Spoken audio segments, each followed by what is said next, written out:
Good morning, boys and girls, and welcome to the Recruiter Podcast. And these two fine Canadian men that are sitting across from us. Do you guys get introduced as Canadian pretty much every time you come down here to do anything? You know what? When I'm in the States, I get introduced as a Canadian, but then when I'm in Canada, I'm the American. Are you serious? He's the outsider. Well, I was born in Boise, Idaho. Okay, I didn't know that. But everybody assumes when I come down here, I'm a Canadian, so I just roll with it. Right. Right. Okay, so I didn't mean to cut off. I was just interested. Yeah, I'm like, it is. I'm like, is this like a culturally biased thing, or Right. are we being, are we Probably. stereotyping by calling you Canadians? But yes, No, you we're are totally both cool with are both from Canada. Thanks for journeying down here for the show. Originally Appreciate it. from Jamaica, though. Oh, yeah? Jamaican born, living in Canada. Oh, are you? Canada, yeah. Canada's my home. Neither Very one cool. of us are actually Canadian, but we are Canadian. But we are So now Canadian. you're just When did you move here? Oh, my goodness. First time when I was 10 years old. And I lived in Canada only for a year that time. And then I went back and did high school in Jamaica, which was one of the best moves I made. It was at the oldest school in the entire Eastern Caribbean, Wolmer's Boys School. oh wow, Yeah, that's where I did high school. Huh, very Yeah. cool. that's interesting. And then right back to Canada when I was 16, right Okay. after high school. So look, us Canadians already screwed up your intro. I know. Right. No, that was Yeah. awesome. That was our fastest sidetrack in the history of go. our Recruiter podcast. So that was pretty cool. we have Everold Reid and we have Jason Harris joining us here, and Joe has a question for you, and then I'm going to get in my library. Yeah, and so. just think about it for a little bit. Don't answer right away. Right. But the Raptors are in the finals, and Jimmy Kimmel did his bit on the true kindness of That's funny. the entire nation of Canada. So my question is, are Canadians truly kinder, nicer, more polite than Americans? And think about it, and we'll be right back with that. Yes. And then you're going to pay some bills here, I'm assuming. Right. Yeah. This stuff ain't free. So, That's for sure. and we have some friends of the program that are awesome people, and they send us a bunch of money every month. So that's really cool. Actually, Troy called the other day. He wants to up his sponsorship. Oh, all right. Yeah. I'll take it. Yeah. So I said, easy. okay. No.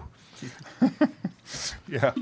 Swag. Troy, It- that Troy, means... it's been set online live now, so you're gonna have to stick with what you're committing to. I think so. Yeah, what's the dollar amount? Throw it out there. We'll have to Pin him- multiply by 2 put now. his feet to it. And I want Double what he's paying. double. now. And I want Dealer so there we World go. swag. So we're gonna need a Yeah. banner, T-shirts, Yeah. beer koozies, Yeah. things of that nature. Yeah. Yeah. Cheap Merch. shit. A bunch of cheap merch. Merch. Yeah. All right, go ahead. All right. So let's start with the Rockstar Conferences, the unconference. Jason and I were out and Joe, we were out in Vegas. When was that? Three weeks ago? Is that it? Yeah, Holy right. crap. Right? It seems Time like just flies yesterday by. or 6 months ago, right? Yep. So, these conferences, I don't know about you, but I've been to literally, I've got all my, what are they called, lanyards? The things you put around your, yeah. And I have like 155 of those things at home. Wow.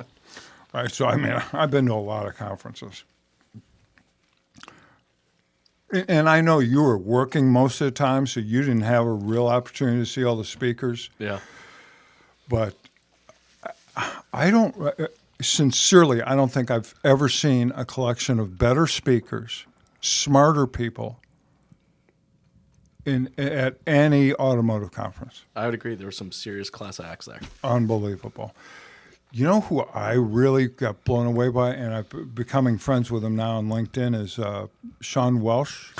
Sean's an amazing cat. Yeah, Isn't we're he? connected. I think everybody was. He actually better be listening right now. If he's not, I'm going to be very hurt. Oh, he was Yeah, he could have. so He could have good. headlined. He could have headlined for 3 hours. We all would have just sat there and just listened. And I was a stand-up comic.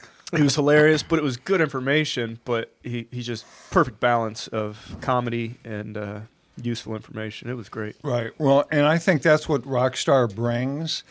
They completely did what they've done with their conferences is take what has been done in the past and completely reverse it. There's no charge. It's free. It's totally free. So Yeah, I just got my.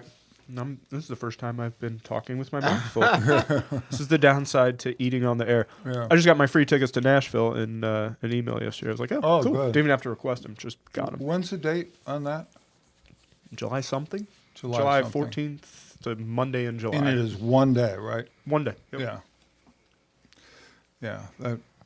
And you and Christina, you I and think your I'm wife taking are the going? wife this time, yeah, and spending Good. an extra day down there because Good. it's Nashville. You 100% should. Yeah, I was with Matt and Sean when they ran their vendor conference in Nashville the month before Rockstar, and those two guys are absolutely. Was awesome. that good? It was fun. It was fun. It was it was absolutely great. Very very engaging. Again, they just brought knowledge, Yeah. just knowledge bomb after knowledge bomb after knowledge bomb. Yeah. Just really engaging, with the audience. It was, and then Nashville. Come on, Nashville's amazing. That's why I hear I've never been there. The food's amazing. The music, it never ends. Yeah. Literally, you just go from one stop to the next. It's Yeah. just one concert to the next concert to the next Yeah. concert. Well, and It's I crazy. I was blown away by the NFL draft. Oh, that was like Canton, Ohio, my it looked like a hometown. movie scene. Right. So Canton was in the running for hosting the draft, and then and I was bummed when they didn't get it, and I saw Nashville. I'm like, ooh, never mind. Yeah, really. They, There's they no can host way. it every year. It was obscene. No Looked way. like they Mardi could Gras. No way they could duplicate that. Nah, that was cool. It would be a disaster. Yeah, disaster. That's maybe a little strong. not, but yeah, There'll be a lot of drinking going on. yeah, yeah. At 11 o'clock in the morning. So go to rockstarinfo.com, rockstarinfo.com, rockstarinfo.com. Really, guys, check this out. Make sure you go. It's free. The speakers are freaking ridiculous. It's well worth your time. It's well worth the money because it's free. So you just got to get there and get a hotel room, and you're set. Next friend of the program is Tacoby. How did they ever come up with that? Have we discussed that, their name? Yeah, it was just automated. Dan and I talked about it when he was up, and I'm pretty sure it's just kind of I think there's an app out there that you just kind of punch in some information and it spits out a random company name. I'm pretty sure it was 100% random. Really? Totally random. Yep. Huh. Just like a Like Google. Google or, or yeah, whatever. exactly. Just coming up with a catchy Well, one-word that's company interesting. name. Yeah. No method behind the Or madness. Twitter, all those Sure. of arbitrary names. Yep. Well, Tacoby is they're the leader when it comes to Facebook in-market capturing in-market leads for car dealers. I mean, they got this stuff down, man. Yeah, And- I did a demo with Dan after he was on the show, and it's very robust. Yeah. And it's not just about the Facebook lead generation, the text, the SMS platform that they set up to communicate with leads, to manage leads is really impressive. And they dig in too. It's not just, hey, here you go, have at it. It's not turnkey. Right. They interact daily with all their clients via Facebook Messenger, which is kind of cool. And I've actually stolen the idea, so thank you guys. Yep. Because what better way to interact with all your Yep. your company members than to just start a big old Facebook chat group. Yep. So they, like I said, they don't just throw it at people and say, here you go. It's good technology, good software, but they're a good all-around company as well. Yeah, and now they're getting into service as well, right? Correct. Service lead generation. Yeah. Yep. That's huge. The dealers that are paying attention to fixed operations are going to be happy they did soon. And now, the next friend of the program is Dealer World, mydealerworld.com, mydealerworld.com. Troy Spring, just a great friend of ours, friend of the program. Here's the kind of business owner this guy is. He bought one of those Mercedes, what are they called? Sprinter. Yeah, Sprinter. And this guy, and a full-time driver. And I mean, this office is laid out, man. So he leaves his house at 5 o'clock in the morning, and he's driving to, I don't know, Virginia or wherever. He's working the 6 hours it takes him to drive down there and the 6 hours it takes him to drive back, man. And he's going to visit one of his clients face to face. And I don't know too many ad agencies that really care about their clients that way. They say they do, they act like they do, they'll be on the fringes of acting that way, but this guy's the real deal. And that's why, there's a lot of fallout. There's a lot of turnover in the ad business, man. I mean, a lot. Oh, you guys suck last month. We're out. It's like you had like 9 years of record breaking in like 1 month, and we're out. Pretty much. But so he really tries to eliminate that by really being there. I think that's so impressive. Right. And one something else, you mentioned the sprinter that really speaks to the type of person that Troy is. I've met his driver and spent much time with the driver, almost as much as Troy. So he invites a driver, and his name's escaping me right now. I'm not sure if you recall, but he's had the same driver the entire time, right. And he includes this guy in everything that he does. He doesn't go sit in the van, hey, wait for me for 6 hours. He brings him in. He had lunch with us at He ate lunch. We had a hotel. business meeting at a hotel in Cherry Hill. He came in for that. So it's just the way he treats people. Yeah, right. Nice. He's a real guy. Yeah. It's not like, and the guy makes a fortune. It's, so he could act like an asshole if he wanted to, but because he has a few money. So, Wow. yeah. And then the last friend of the program is an amazing company called Automotive HR. Automotive HR is a number of things. It's a career-branded website. It's an applicant tracking system. It's a way to post help-wanted ads 24 hours a day, 7 days a week.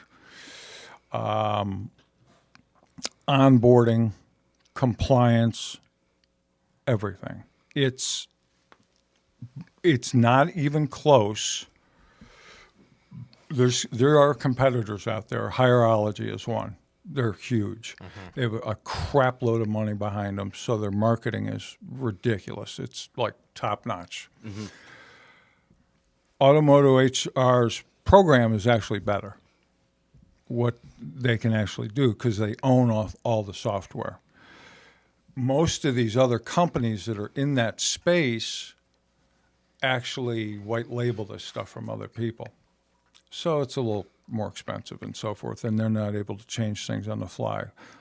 Automotive HR is just, they're fabulous. It's like, you guys see those videos that we post on Facebook of, the dealers saying how great we were, and blah blah blah, and all, all that nonsense. It's not nonsense; it's true. But Right nonsense. but invariably they'll ask, where did you find these people? We've been trying for blah blah blah, and we haven't been able to. How did you find these people? It's mind blowing. Automotive HR. It's a platform we use, So it's like, it is a literal no-brainer. If you're a car dealer in this day and age, you must have a recruiting platform. You must have one, and there's only 3 or 4, maybe 5 out there that are worth anything. Or you can spend tens of thousands of dollars and try to build one yourself. Or you can do that. The options. You can do that. Yeah, you can do that. It'll fail, but yeah. Yeah, you want to make support behind it, and someone will build it, and it'll sit there for 10 years, basically. Right. Yeah, but his sites are they're unbelievable. So. Another good person too, Jason. I know you spent some time with him out at Rockstar as well. Oh yeah, Steven. Yeah, Steven's Stephen an awesome Warner. guy. Right, Yep. yeah. Just that's another right. all-around good person. It was funny. That was the first time I've met him. It's everything's so weird among vendors and dealers, and just the digital age that we live in. It's like you build these big-time relationships with people. Like me and Steven are close. I just show you some of the texts on holidays and stuff. And we sit down and I say hi, and I'm like, man, it's nice to meet you. He's like, this is the first time we met. I said, yeah, dude, this is the first time that you and I have ever physically met each other. It's just bizarre. I So, know. Nice. It's weird. Really cool. I said, Yeah. that's the first thing I said to you today. Oh, I it's the first feel time like you I've guys known met you. too? Yeah. Oh, yeah, wow. and Okay. it feels like I've known you forever. Yeah, yeah. And it's like we've never met. I did his podcast. Right. I don't know. A remember. couple of months ago. Yeah. Yeah. Yeah. We It's spent a lot of so- time, communicating Yeah. and collaborating and Yeah. messaging and you supported us for our first conference. Yeah. I remember. Anthony Santangelo Yeah, I remember. is the reason for us all being here. Yeah. Actually, Yeah. That's true.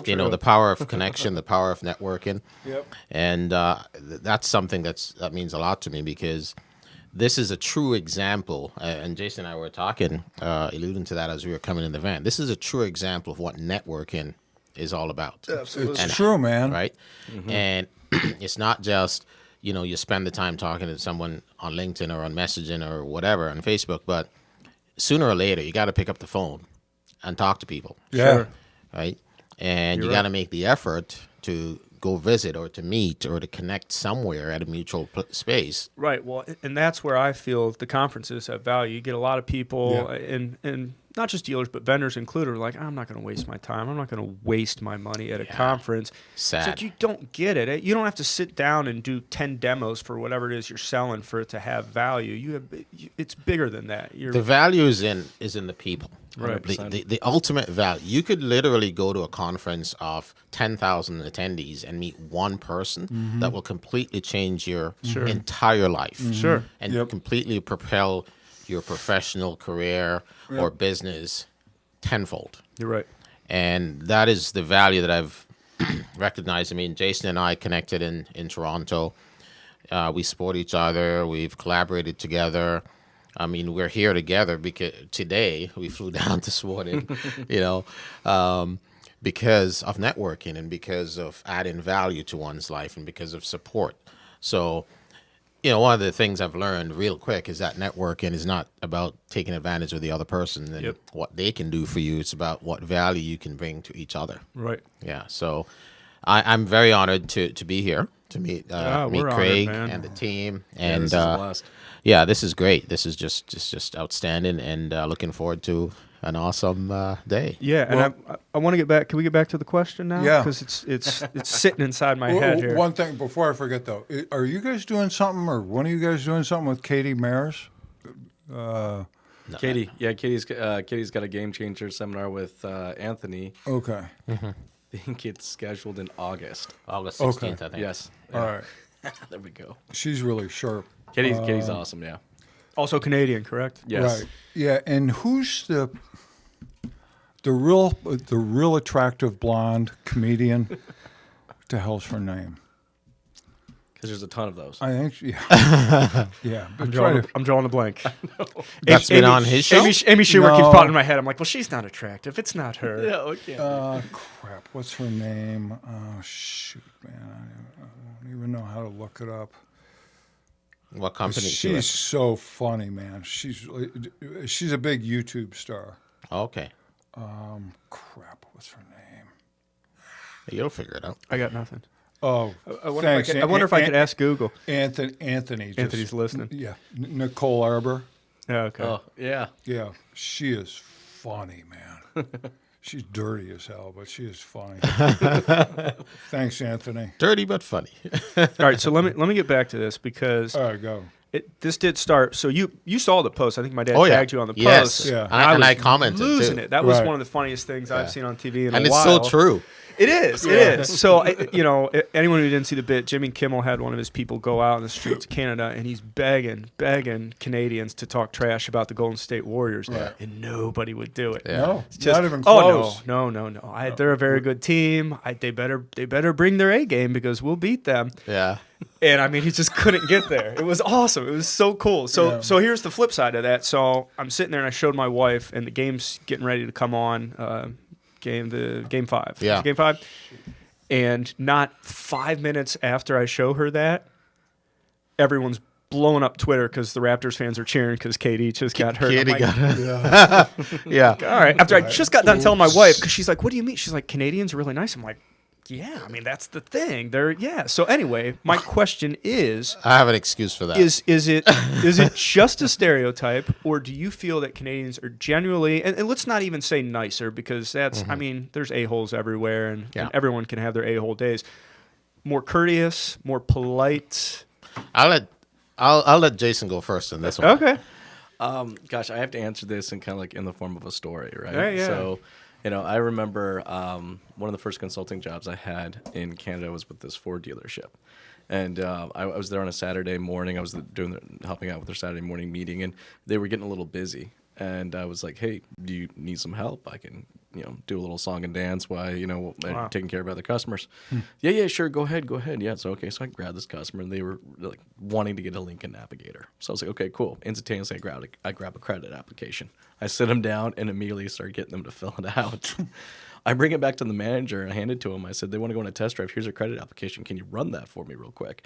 He just looks at me cross-eyed and goes, "What the hell am I supposed to do with this?" I'm like, the dude wants to buy an $80,000 car. Yeah, right. What do you think you're supposed to do with it? Yeah, Like, run I his don't credit, know let's see this what we guy. got. Do you know him? Like, I don't know if he can finance a hot dog, for crying out loud. Like, I mean, you just want me to take him on a test drive? So it was like, no, that's not how we do it here. I was like, so I actually got warned multiple times. When I was known as the aggressive American. That's the aggressive. And it was like, I'm like, why is this taking 3 hours to buy a car? Like, I'm usually on my third client by now. And why does it take a week to get the car delivered? Oh my gosh, I actually thought someone was punking me when they told me that.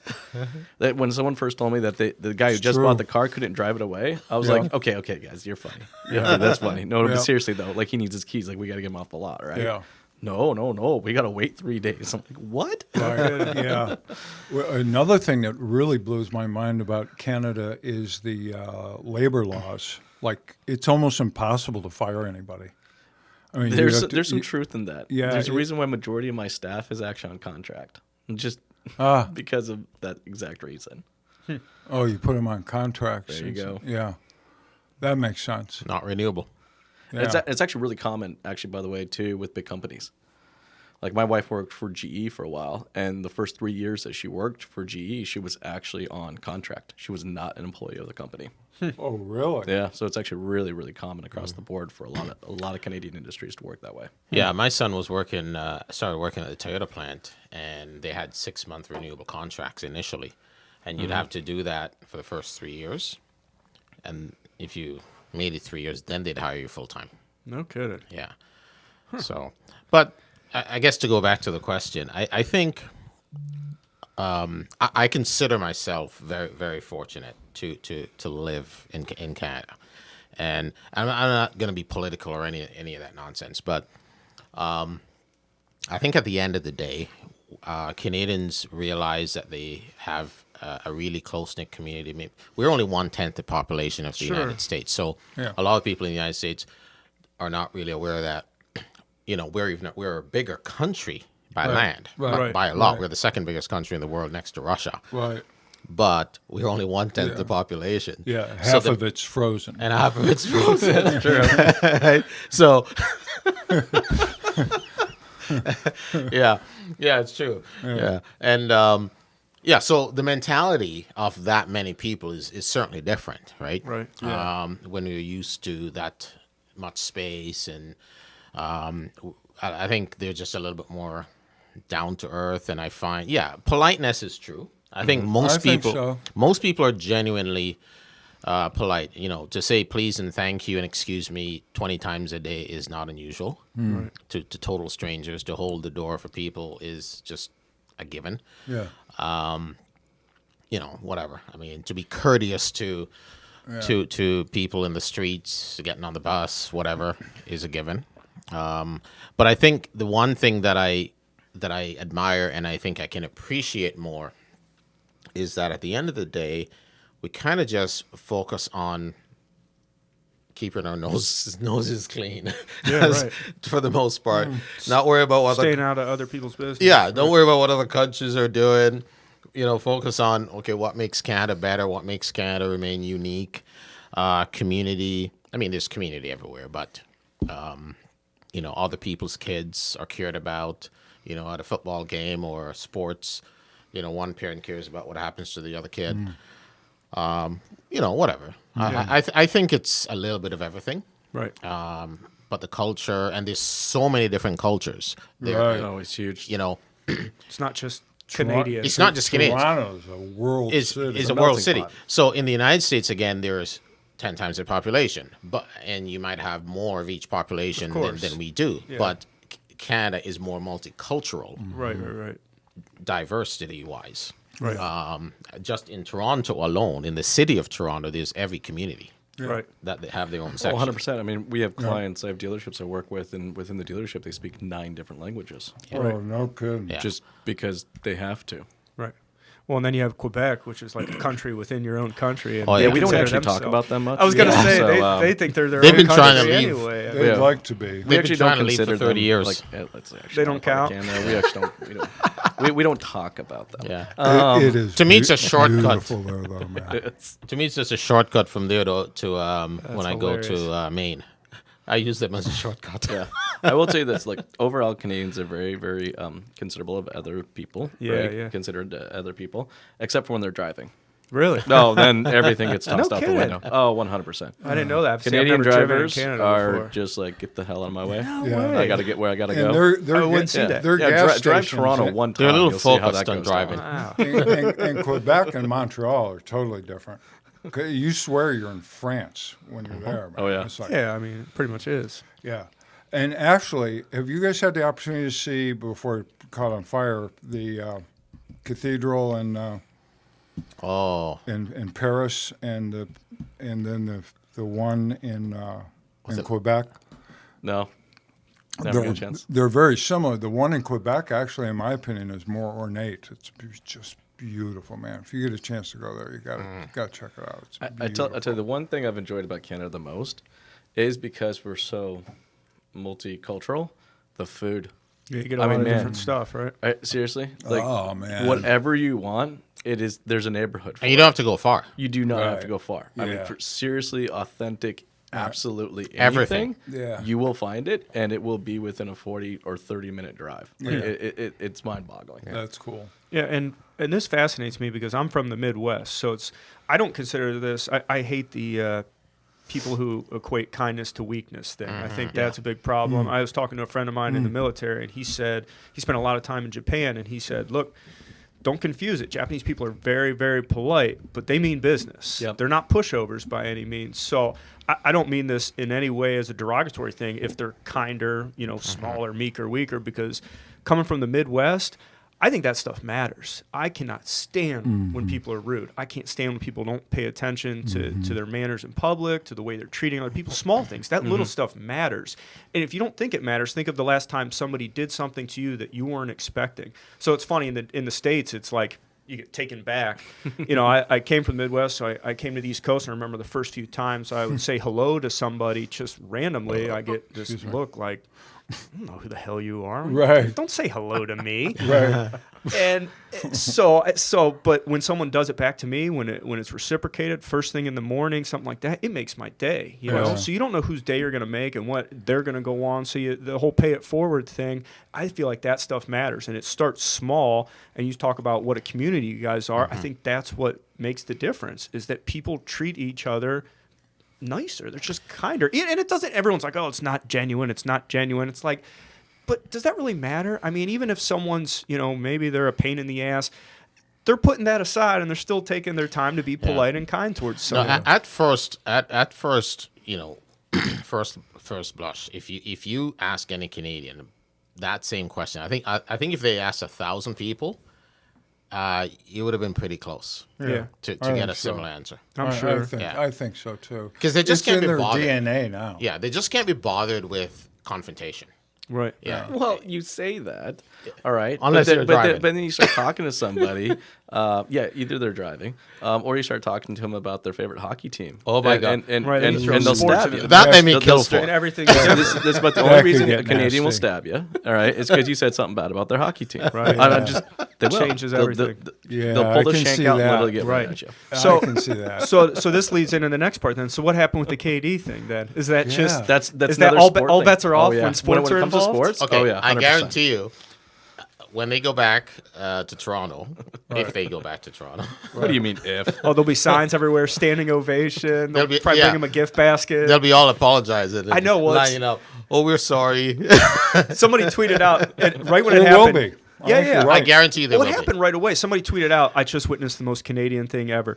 Raptors fans cheered when KD got hurt. Took a second to realize what they were doing and started a KD chant when he went back into the locker room because they felt bad immediately about Yeah. it. And we were talking about it. That happens a lot in sports. I saw a lot of people who maybe aren't familiar with professional sports saying, "Oh, what's the nerve of these people?" That happens a lot. All the time. Football Well, that was games. just in the moment. Yeah, the passion. Yeah. Well, and it's the NBA Finals. And let's be honest, Yeah. they were going to get blown the hell out of that game. He Yeah. came out just He couldn't miss. dead Yeah. on. I mean, Yeah. that was going to get out of hand, and they still should have won, which sucked. Yeah. And I got a bad feeling about the rest of the series. Sorry, me guys, too. I really do. Yeah. It was just too. You mean for Weird. us? yeah. I I don't don't know. know. I think we got punched in the face a little bit, Yeah. and I think we kind of tasted our own blood a little bit. I hope so, So man. I think this next game we're going to come back and just. I be- hope so. Well, Kawhi hasn't had a Kawhi game yet in the no finals. bits and pieces. Talk and about an spots. amazing player, though, eh? Yeah, Wow. Jeez. yeah. He's Out of control. a freak. And I don't know what he's going to do. And you'd like to think if you guys win, he'll stick around. But we were talking about, I think you take him and LeBron and you put him on just about any team, and that's my final pick And it's right done. there. No I'm question. picking that From the team. I don't beginning. care what else happens this offseason, who goes where. You put the two of them together. That's my horse. You can have Anthony Davis and the rest, and I'll take those two guys. Yeah, it's just versatile. They do everything. So if I told you guys that until game 4, second half of game 4 of the semifinals, You guys want water? sure, I had no idea who Kawhi Leonard was. Oh, yeah? You're not supposed to admit that on Getting in air. late. That's all right. Honestly? That's all right. No, honestly, we've both been very busy. We've all been very busy, but Yeah. we've been super focused on quite a few things that we've been doing and building. And oh my God, I wish I was watching him earlier. Yeah. But I've been busy, and I don't watch that much TV to begin with. Right. Yeah. And I thought, I better start watching the Raptors Well, now. a lot of people really weren't aware of him because he was playing in San Antonio Yeah. for all those years, and it's like Yeah, obscure no one market. watches those games, and Well, and I'm a big sports fan, and outside of football, I don't watch a lot of regular season sports. Period. Like you said, I don't have time. Kids and business. It's like I'm not going to sit here Who's on a got time for that, weeknight right? and watch a regular Right, season exactly. game. You know. I think if I watch sports, it's not necessarily for the players as much as I appreciate what it took for that individual to get there, and Yeah. also the strategy that goes into it. yeah. I mean, the amount of times that they had to practice that play over and over again to the point where your body just became second nature. Right. You know, I mean, they're passing the ball and not even looking, Right. knowing that the guy is supposed to be Right. at that spot at that given moment. You know, Right. so it's actually one of the reasons why I really struggled to get into hockey. is because it's so fast. Yeah. Like, It I is. can't. I know there's strategy. I know there's a significant amount of strategy when it comes to hockey, but I can't consume it as it goes on. It's also why I'm a I big fan can't. of baseball, Well, though, and because I can watch the strategy happen You see it. in Yes. real time. It's I One can- pitch at a time. yeah, I Yes. can see the pit. I can see the pitcher kind of change. Yes. You know Well- what direction he's going. If he's going Yep. left batter or a left-handed batter or a right-handed batter, or if he's playing with him a little bit. You know, making him chase the ball. Yep. I can see the infield move around based on the hitter. Actually, the outfield take different Every positions single because thing. like the strategy's happening, playing out in real time. Constantly. Yeah. in real time, right? And I appreciate you saying that, especially as a Canadian, because that's how I feel about hockey. And I love hockey and I try to get into it, but I feel like it's organized chaos when I watch it, Yeah. especially with the forechecking and the dumping into the zone and stuff. well, you see when my kid plays, it's Oh, organized. I can't hockey. imagine. Little 6-year-olds running Pee-wee's around. gotta be wild. To me, it's Yeah. not much different. Right. When So- you're chasing the It's damn like, yeah, the same thing with bigger, faster guys. So I have a question for you. Yeah. Do you remember it was maybe only not even 20 years ago when they were trying to get hockey as a mainstream in the United States, and they were televising it with the illuminated puck. Yes, Yeah. I was going to Yeah, mention that. Yeah. And everyone came out and they're like, It was "Oh a- no, that's got to stop. You got to stop doing that," because people couldn't follow the puck around, so Yeah. they put a little highlighter on Right. it. Oh, and I think they highlighted the blue lines Yeah. too. Right. I'm like, oh my It god. made sense at the time. And now you guys were winning all the damn Stanley Cups. Yeah, Right. well, Yeah, you only right. got, what do you have, 4 teams? Is it 4 teams left? I don't know. What is it? Seriously, I wish I could tell you to follow it. It's Maple Leafs, Canadians, Winnipeg, Winnipeg, Vancouver, and the Canucks. That's Calgary, and Edmonton. okay. So 6. Yeah, we have yeah, 6. that's crazy. Yeah, it's a shame. It doesn't make a lot of sense to me, but I will say in the cities where there's teams here, it's huge. It's And what I huge. was getting to is the Blue Jackets in Columbus. Mm-hmm.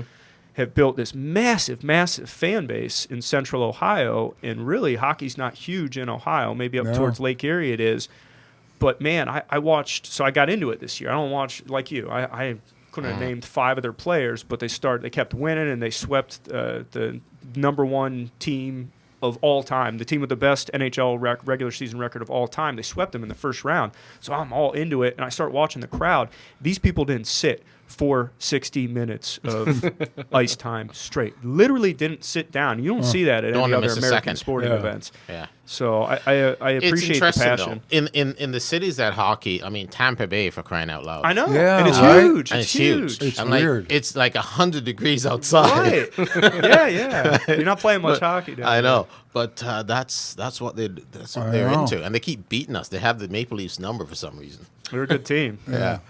So You mentioned something a few minutes ago about practice, so the way these guys practice and practice and practice and practice and practice, right? And by perfect practice, you're going to end up having perfect results. Mm-hmm. There's a lot of similarities between professional sports and business. Right. Like and, so many contrasts. right. And why don't we practice? Why don't we practice? I'm of the opinion, if we legitimately, for 30 days, started a program where we practiced every morning. We did legitimate walk-arounds, Yep. role-playing of deal. Mm-hmm. Come to the desk, pencil the deal, whatever. Every part of it, the demo drive, the service tour, everything. If we practiced every day, how much better would our business be? Oh, it'd like be huge. right now, the customer experience, everything would be so much better if we only practiced. Well, it's the Right, ballet, but- right? It's when these guys go out on the field, all right, what they're executing on is what they practice. Right. They're not making shit up on the fly for Right. crying out loud. Right, but I we they're- are. I know, and that's what blows my mind, right? We operate these multi-million-dollar businesses, and we're literally just flying by the seam of our pants with no playbook. All right, no practicing of teams. I remember when I first got into the industry. Now, originally, I thought I hated my manager for this, right? But I had this sales manager that would make everyone do the meet and greet verbatim before you could hit the floor. And if you did not do it verbatim, you got sent home. Oh, good Now, I don't for think him. we could get away with that in Canada, No. by the way. But I got sent home. Like by the third time I got sent home, I'm like, shit, I am getting this thing right. It ain't happening again. I liked making money. I liked selling cars. It ain't going to happen to me again, right? So I had to commit to just, literally, I had to stand in front of the mirror. I don't sound tacky, but I literally had to stand in front of the mirror Yeah, to good. make sure I was never going to get this thing. I always Good. hated him for years. I probably hated him for this, Yeah. right?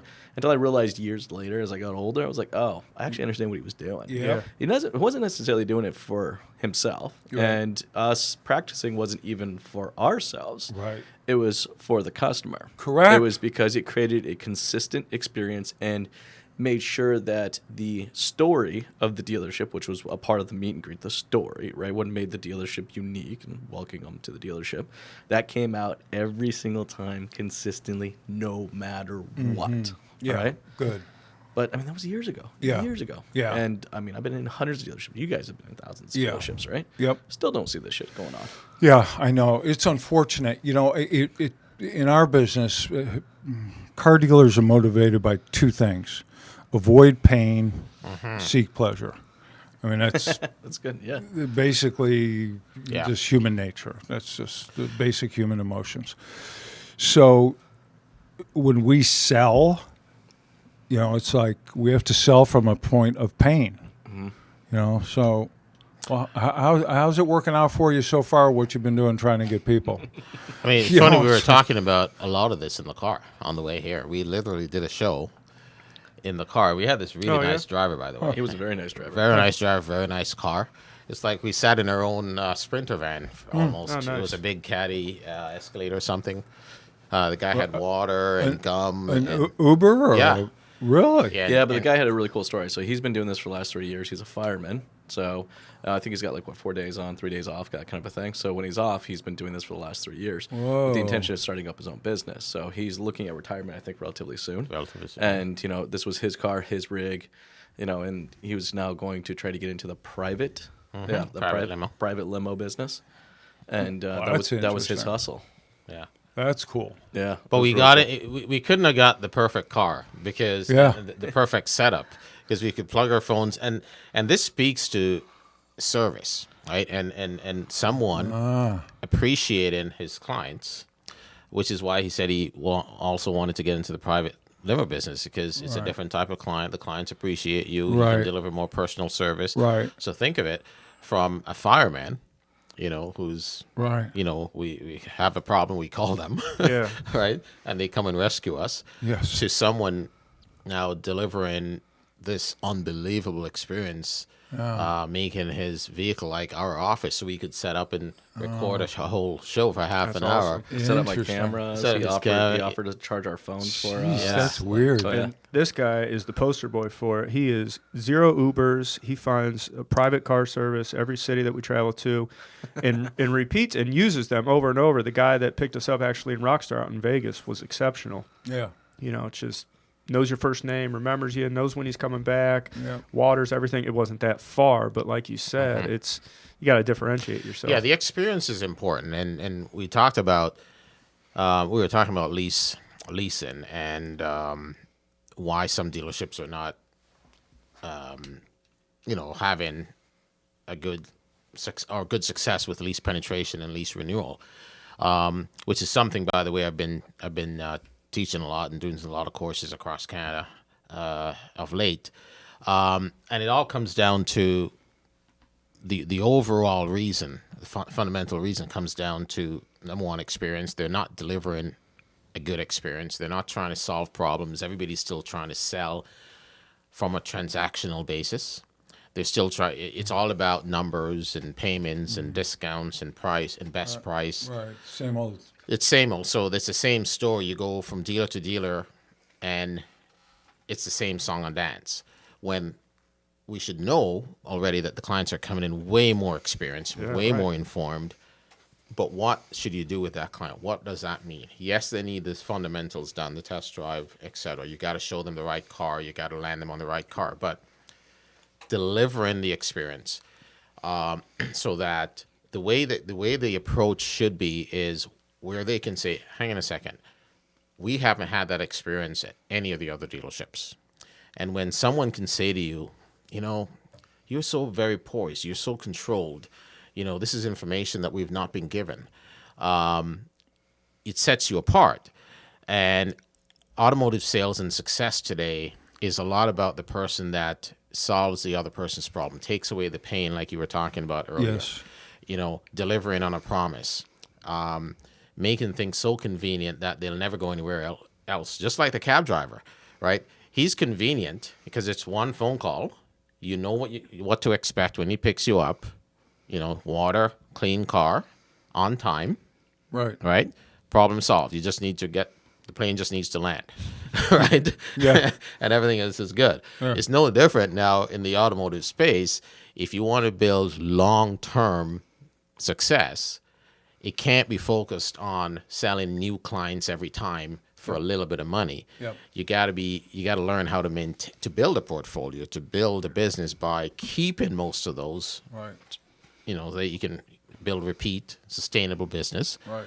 and become ambassadors. So Right. salespeople, I guess, now need to transition to become brand ambassadors, and people who solve other people's problems. Absolutely. Yeah. Well, I don't disagree with that at all. But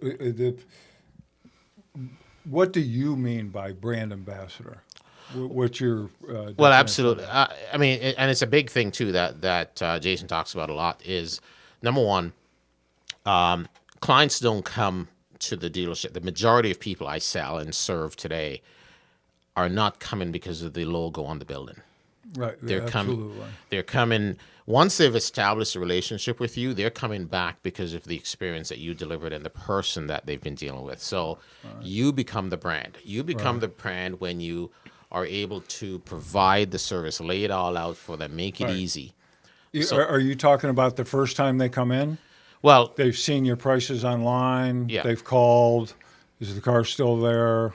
Blah, yeah, blah, blah. you can establish yourself as the brand from the very first Right. interaction. Right. Right? Because Right.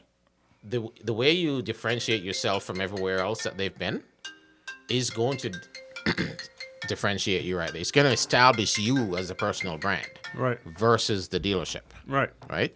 And within the dealership, people can tell. Clients are so smart today that they'll tell, when someone sits in my office, I'll give you a perfect example.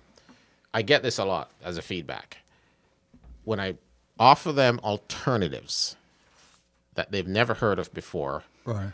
the typical answer is, that's very informative. Nobody has told us that before. Yeah. I can tell why you offer that information. You're so professional. You're so poised. You're so calm. Right. You're not pushy, Right. Right. right? I think that the bottom line is consumers. It's not enough that we meet their expectation. We have to now exceed the expectation. That's Oh, actually the I new think you're- expectation. You know, I think you're that's the screwy part. Spot on, man. But the funny thing, it's not their doing. It's not our doing. It is literally every other retail experience that they've had Right. from any other major company out there. And for some reason, where we are in the automotive space, we've yet to kind of understand that it's not enough that I just, provide them transportation. It's not enough that I just change their oil or service their vehicle. Like I have to not just meet the expectation, I actually got to exceed the expectation. Right. And I just don't think we're not spending enough time on that. Why not? Why aren't Well, you know what? I'm getting a little. Why I'll be honest with you. shouldn't we? I'm getting a little freaking salty about this because the way the industry is right now. Look, we've hit a plateau. You know what the funny thing is? It happens every 6 to 7 years. Yeah. All of a sudden we're like, "What? What's going on? I'm selling less cars. No, fewer people are coming through." Like, no shit, Sherlock. Okay, this literally happens all the time. Yep. We can't run double-digit gains quarter after quarter after quarter, year after year after year, Yep. right?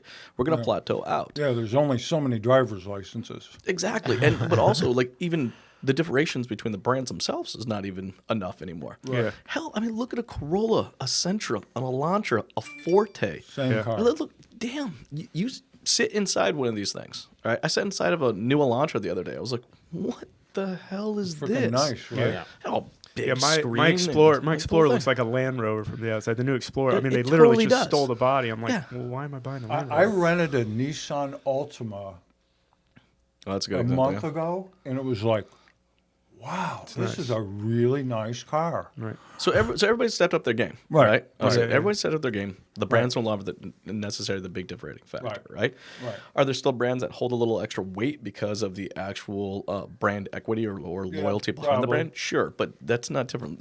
Look, if you drove a Ford, you'd gladly take a look at a Hyundai right Yep, now. yep. You just would. Yep. You just would. You would. Right? That's true. So we have to be looking at what actually makes us different. And you know what? Everybody that's been in this business have sold cars. Everybody knows that it's not one big thing that either brings the success or failure of a deal. It's not. Because if it was one big thing, we'd figure out what the hell it is and fix it. Right. It is. Immediately. Everybody knows it's little things. It's all the little things. Right. It's this little thing. It's the way we consistently meet and greet someone. It's to the after service that we provide, right? Right. It is always these little tiny things. But the cool thing with little things is that they don't necessarily cost money. What they do cost is time. And I'm getting really freaking salty right now because I've gotten a buttload of phone calls going, I'm not selling as many cars. What's going on? It must be you, Jason, because our marketing's not working. I'm like, Right. oh, really? Right. Where- Right. Okay, Right. it's my fault because the marketing's not working, right? Right. It's like, look, for the last 5 years, we've been able to get away with half-assed operational efforts and still make fucking money. Yep. Right.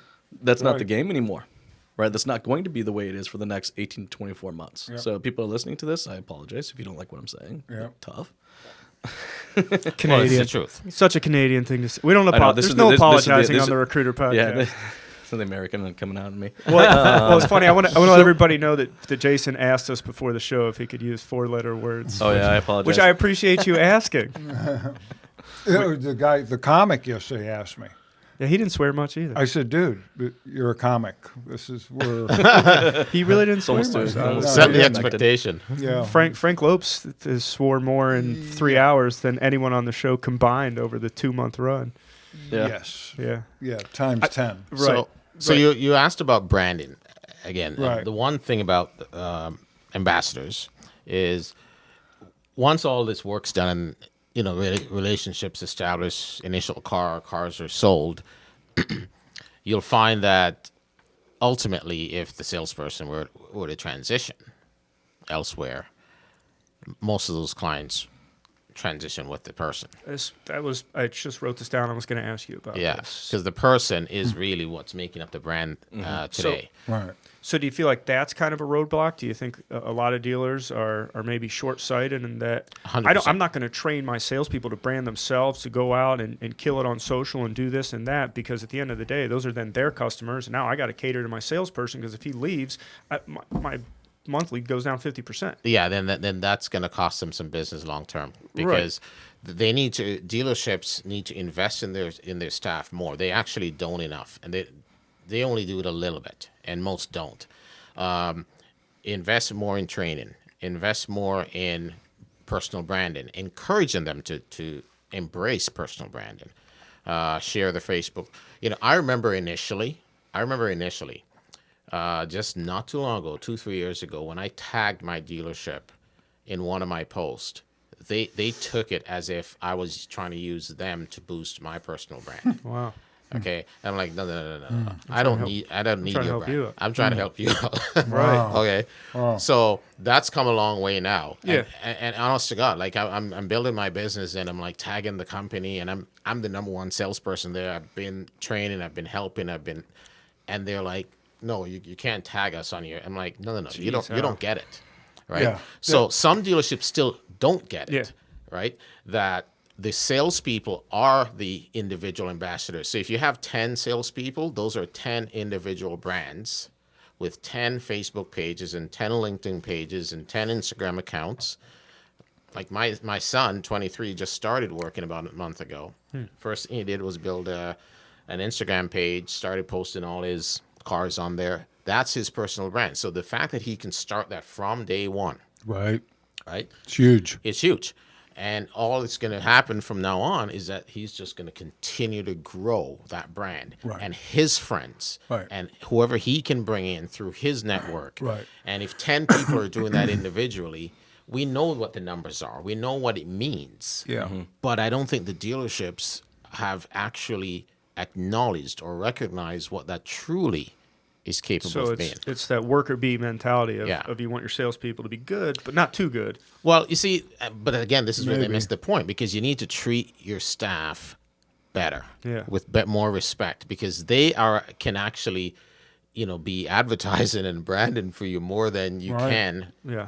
you know, Without you spending a dime. without you spending a lot of money. Right. And I think some dealers are freaked out that, like, well, I let this guy develop his or her brand and they become a rock star and this and that, and then they leave. And where does that put me? I'm not sure I can think of any salesperson that's very visible online that has developed a brand at whatever dealership he or she was at And left. and I can't. I was sitting here trying to do the same thing. I can't think of any. I cannot think of anybody. So I've had a couple examples. Yeah, but I but- think the more important question is why the hell are they leaving? Yeah. What does that say about your brand? well, that Yes. right, that could be. But my point is this: that if let's say this person sold 200 cars a year and they're there 3 years, that's 600 cars at $2,000 a car. It's $1.2 million in gross profit, right? Mm-hmm.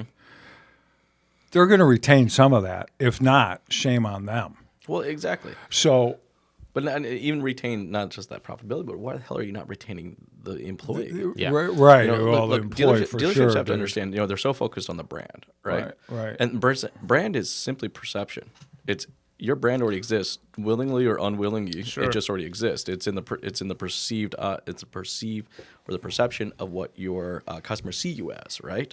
So if they bought a car from you, if they've serviced with you, all right. However they perceive you, that is your brand. Right. But your employees also have a brand of you. Right. Okay, Right. how are your employees perceiving you as a brand? Right. Right. Yeah. Yeah. Would they describe your brand as being supportive? Yeah. I'll tell you right now, 90% of 90% not. of salespeople out there Won't. that are listening to this right now Yeah. would probably say no. No. Right. And I actually wrote about this in my book, in the marketing section, about personal branding as well, because when customers walk in to a business or any dealership, but any business for that matter, where they can see the staff or interact with multiple different people, from the reception or concierge minute you walk in the door, Right. to asking for the salesperson and then having somebody find them and whatnot, or go into the service department, they can tell if everybody gets along in that store. They can tell. Yeah. And They can that feel it. absolutely, Yeah, they can feel definitely. it based on how people communicate. They can tell based on how they're greeted. They can also, the biggest giveaway is how they communicate with each other, Yeah. the staff. You can feel that when you go into Rite Aid or a drugstore or CVS. You can feel that Yeah. contentious. So would you want to do environment. business right off the bat? You're there to potentially do business, No. and you walk in, Yeah. and the staff and you No. can tell that they don't even get along or like each Yeah, other. yeah, that's I wouldn't not want to right. do business there, because Right. one of the two is not going to be there for very long, That's right. right? So it tells you a lot about the atmosphere. It tells you a lot about the environment. Tells you a lot about the philosophy of the company. Right. And dealerships out there who don't focus on their staff, you got to stop putting customers first. I'm telling you right now. Richard Branson didn't build 300 plus companies by putting customers first. He finds the best people Right. to represent 300 plus companies. Right. Allow them to make some mistakes. Right. Okay, because that's how you learn. That's how he learned. Right. Treat his staff as valuable people, which they are. They're the ones making you the money. So stop treating salespeople like shit, okay, and your sales staff. And from there, those people become ambassadors. They become the ones that advocate for you and defend you and uplift your brand and promote your brand, because they believe in you. They feel inclusive. Right. And if they know that an owner or a company will back them, they'll go to work feeling much better. Right. You know? So going back to what we were talking about living in that fear of the salesperson becoming bigger, their brand becoming bigger than the dealership, it really starts at day one on the way you're treating them from their first day of 100%. employment I at the would culture think, center. yeah. Because if you treat them the right way, that thought shouldn't even enter into your head. You don't have to worry about them leaving, because you're going to treat them right, and they're never going to want to leave. So like you said, those people that want to leave, you got to ask yourself, well, why do they want to leave? They've probably wanted to leave from day one. They probably said, whatever, I'm going to put up with this. Maybe it's a decent pay plan, and I'm going to build my book, and I'm out of here. The first chance I get, I'm out of here. The money that is not going to matter after a while. Right. You know, a salesperson could be making $200K. Yeah. And if you can make $200K at one place that Right. treats you like shit, Right. you can make a lot more or, Right. or the same elsewhere Right. with earning more respect. Right. So, people need to, it's not about money anymore. It's not about the amount of cars. And, so we were talking about this whole transactional way of thinking, how many cars you sell, how much profits, how much discount. It's the same with salespeople. Because you make a multi-six-figure income or $100K a year, it doesn't mean you're going to stay there forever. Because if it means you're that good, it means you can also improve to be better, and it means you're valued elsewhere just as much, if not more. So I got a theory. I want your guys' thoughts and opinions on this. I got a theory why we're not doing this. Because I think a lot of people are listening to this and shaking their heads up and down and going, yeah, all right, I agree with you guys. Right. Right. But I'm What not doing next? it. No. Yeah, All right. What's the fix? Okay, so exactly. So I got a theory. I call it full belly syndrome. Actually, Full Craig, belly. remember we talked about this a little bit in Vegas. All right. As an industry, we're consistently asking how much money we made. All right. How many cars we sold. All right. Very seldomly are we asking about how many could we have sold? How much money could we have made? All right. How, it's always a matter of what I got, not what could I've got. So over the last many, many years of prosperity that this industry has been having, all right, now we're kind of in that place where everyone's just still kind of full. So if your belly's full, why would you go and take the time to invest in your people? Why would you invest money into your people? Yeah. Why would you help support your employees in their branding efforts if your Right. belly is full? Right. Look, everybody's belly's been full for the last 5 to 7 years. Yeah. All right, people Why are would I change anything? Yeah, why change anything? Right. I think over the next 18 to 24 months is an exciting time. I'm excited about it Right. Yeah. because Yeah, people are me getting a too. little hungry and they're asking the right damn questions. Right. So why is it that we've experienced the growth that we have over the last Right, so 18, that could be 18 months? and that could be a good marker right there. Is that you mentioned something great. We do really well when the economy is a little bit down or a little bit up. Yeah, me too. It goes way up, Yeah. and it's like shooting fish in a barrel for them to find people or to Yep. find good Right. people. It gets a little bit harder to find good people, and all of a sudden, people start valuing it more. They start saying, "Oh, Right. this is hard. Right. I can't just throw a line out there and get 20 new salespeople." Yep. So Right. it is a good sign that recruiting and creating the right environment and the right culture in your store via the right people seems to have more value right now. So, the one thing that I've observed, Jeez, I've done a lot of these shows. This is arguably the best show I've ever We're getting live interviewed reviews. for. Okay, that Who's might that be, from? that might be my mom. I was going to say, Is it? Let me see. Might be. Patrick O'Brien. Thanks, Mom. well, thanks, Patrick. Patrick's awesome. Patrick was on Anthony's show last night. Yeah. Patrick is my hip hop soul brother from the automotive industry. Me and him enjoy the same. Well, 90s thank you, hip-hop. Patrick. Yeah, we're getting a lot of love here. What? I'm sorry, we cut you off. What So, were you saying? so one of the things that, well, there are two observations. One I know for fact, because I have managed at the senior level in dealerships. So, I observe management today not adapting to the changes that the salespeople are advocating or experiencing on the floor. So, the sales staff is the first line of defense. Clients come in, they're dealing with the salespeople. The feedback is immediate to the salespeople. Salespeople go to management and say, okay, client wants this, this is what we're doing. The requests are different. So every transaction that goes into the desk or goes into the sales manager, it's a different analogy. It's a different set of circumstances. But management still only wants to do it one way. Right. They still only want to handle a quote one way. They still only want to appraise Have one one way. process, This- And I'm like, no, it's not working. It's not what's required in this instance. Okay? And they just have a hard time letting go from the 19th century way of doing business. And The 19th century. That's scary. and they just don't get it, that it doesn't work anymore. And when you're getting live feedback from the clients, you have 10 offices and 10 salespeople and 3 or 4 sales managers, and you got all these clients. So that's live feedback. This is like live advertising where you're getting the instant feedback in all these different 10 circumstances in 10 different offices. Yeah. Salespeople are going in and saying, okay, I need this done, this done, this done.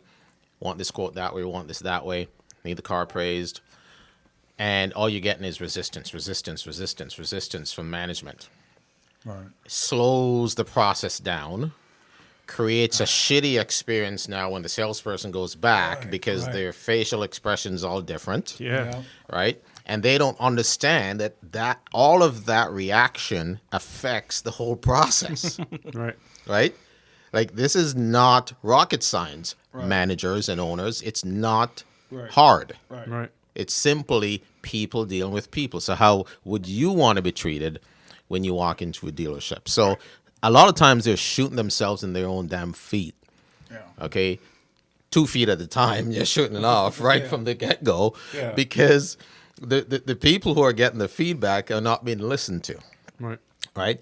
And the other angle is, you were talking about the income and, why would somebody want to leave, or why would you leave if you're making a certain amount of income, is management and owners seem to also think that, okay, if a guy's making, 150, 200K, he's comfortable. He's never made that before. He actually, he started making 60. He's been with us for 5-6 years. Now he's making 2. He's not going to leave because we were the one that groomed him, and now we've given him the opportunity. He's now bought a house. He's now has a family. Right. He's now doing really good. So he's never going to leave. So we can still keep treating him like shit and still keep going with the same process.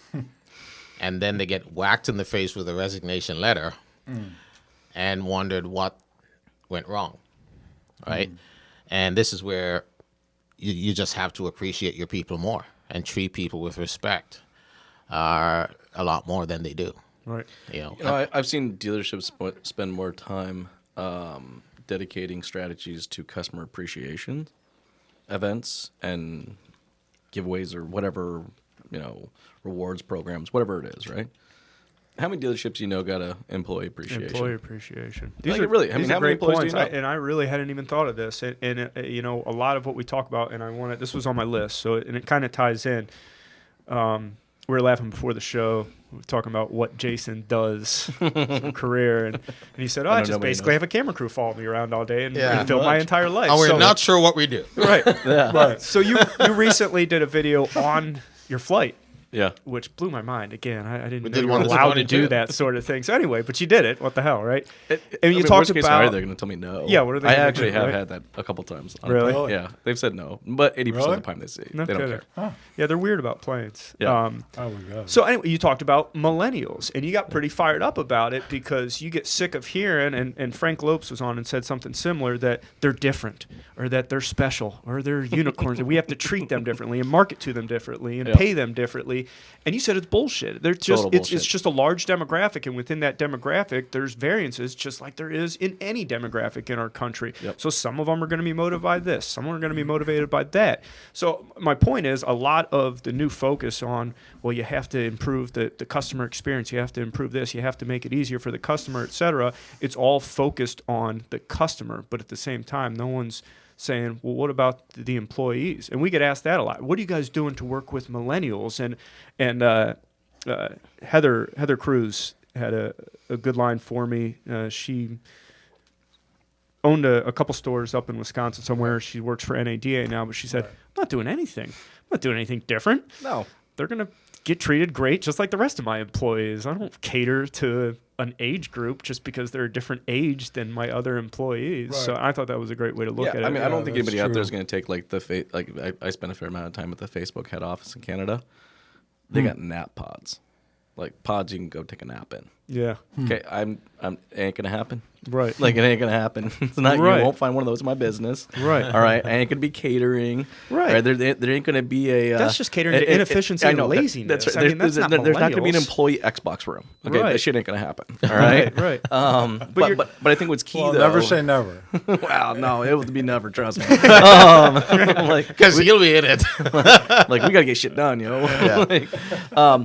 But I think what it is, and kind of to your point, is that we need to have a growth plan for these people that are coming in. I don't care how old they are. Yeah, right. It I don't doesn't care matter. if they're 55 years old Right, and it they're doesn't entering matter. into, or Right. if they're 25 or 55. I don't care how old they are. Right. All right, they need to know that the company I'm coming to work for, that there is a growth plan in place. right. And I just think we totally missed the mark on this. And because in the past, like I said, full belly syndrome, things been great. All right. I've been able to find an abundance of employees that will come work for me. And all I got to do is give them some brochures and the keys and they'll figure out the rest on their own. But look, employees are hungry. They're hungry for culture. They're hungry for a purpose. They don't want just a job. I don't believe anybody just wants a job. Right. You know what I mean? I think everybody wants a career. Yeah, we're very careful in all our ad postings. Yes. The word job will not appear in any of our ad copies. Thank God. Yeah. I'll give you guys applaud for that one. I think everybody wants to be appreciated and respected. No Right. question Right. about Yeah. it. Because- Appreciation for work done. Because especially if you're in the sales profession, industry-wide or anywhere in the country, salespeople are, especially automobile salespeople, they're referred to as, just another car salesman. He's a car salesman. Right. He's a used car salesman. Right. Like, F you. Like, Right. show me your T4 slip any time of the, of the year. Yeah. But it's more about the appreciation. So if you're hiring a salesperson to represent your brand, people are they're being beat up everywhere. They've been beat up everywhere. They're being called all the different stereotypical names, that you can hear. Yep. And people are just looking to be appreciated now, to be respected so that they can say, you know what, I'll actually do more. Be there earlier, stay later, give more of myself, sacrifice a little bit of family time because I'm more respected. Oh, 100%. I'm more appreciated. as opposed to being felt like you're being taken advantage of. So there's a big difference. Oh, huge. There's Huge. a huge difference between. I mean, it's a very fine line, but the results are massive. There's a very fine line between respect and being taken advantage of. Okay, and you cross that line, the losses are massive. Okay, the on the other side of the line, the gains are immense. Okay, so which part of the line do you fall on? And you're either in one or the other. You can't be in the middle.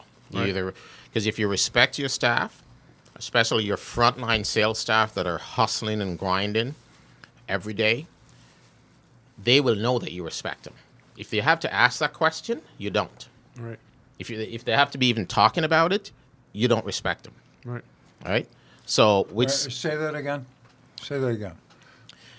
I'm saying that there's a very fine line between ultimately respecting your sales staff Yeah. and disrespect or being unappreciated. Right. And if you're unappreciated, if you feel unappreciated all the time, and this is the talk in the office all the time on the showroom floor between reps, Right. collectively, you're Okay. losing tons of money. All right. Yeah. They're all killing each other. And, Absolutely. Okay. The negativity is driving your business down. yeah. On the other side of the coin or of the line, and it's a very, very thin line, if they're encouraging each other and uplifting each other because you inspire them more, your profitability and your growth will be unlimited. Okay, it's a very big difference, and I do not believe you can be on the border. You have to. You're either on one side or the next, and your staff know. They will know if they've been treated fairly, if they're respected or not. Okay, it's not like you have to guess. You either are or you're not, and people know that they are or are not. Yeah. People know that if you're the number one sales guy on a team, they know why they want you to keep you around. Is it because they respect you and care about you, or is it because you make them a lot of money? Right. They're scared. Making a lot of Right? They're They're scared that managing you out of leave. fear, right. Okay, and that's another fine line. Yeah. Right? When you leave, they're going, oh my God, there goes 20 cars a month. There goes an extra. Now we're going to have to Right. hire 2 people to replace the one that just left. Yeah. Okay? When if you had just, been a bit more careful and been a bit more respectful and Yeah. appreciative of what you actually had, you would not have to be starting over. Right. Well, and we talked about it, your presentation that you've been doing for a number of years, in the whole recruit to retain thing. It starts at day one. We talk about the onboarding in that first, I'm not talking about the first week. We're talking about the first couple hours. And your thing is always throw a party, give them shit, give them swag, give them pens, give them everything. But people can tell right away. I mean, there's no reason we can't run our industry like every other industry out in the world, every other successful industry out in the world, where you start any other job, it's a big deal when you It's a start. very big I mean, deal. people, Yeah. everyone's coming to shake your hand. Hey, it's nice, And I'm not talking about just management. Like you said, it's a culture, the entire culture. People know that right away. And even if they don't admit to it, because maybe they're lying to themselves because they just took a chance on this job, so something might switch in their head. This doesn't feel right. Well, never mind. I'll give it a go. I'll try. But you've already lost that person in that first 3 hours They're at the mentally dealership. gone. They've already course. quit. They might grab a couple paychecks, but they're gone. But they're gone. They're So, totally gone. and I was just thinking about, that too. And funny how you segued into it. If any dealership out there want to make a transition, a dramatic transition immediately, tomorrow morning, or, your next Saturday morning meeting or whenever you do your meetings, is why don't you start that meeting by asking your staff, what their thoughts are.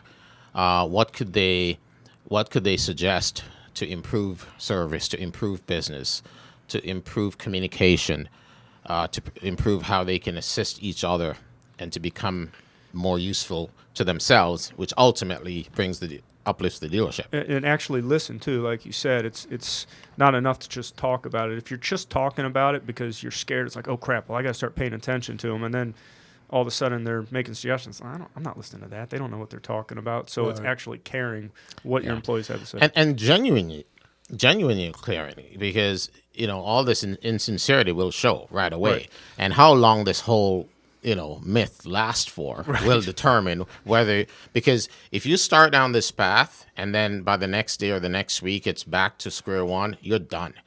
You've now lost the trust of your team, and you won't get it back, because the next time you come with another They know story, it's only going to last a couple. they weeks know it's anyway. not gonna. They know it's BS. Well, look, I think it's important to have that meeting, but I mean, I don't think it should be an open. I've been in meetings like that. Look, they turn into a total bitch fest. That's what it is. You're right. Yeah, It's just like true, it's like man. I've literally been in Yeah, that you can't meeting do where that. it just We turned. talk- So I look, at the end of the day, you're the captain of this ship.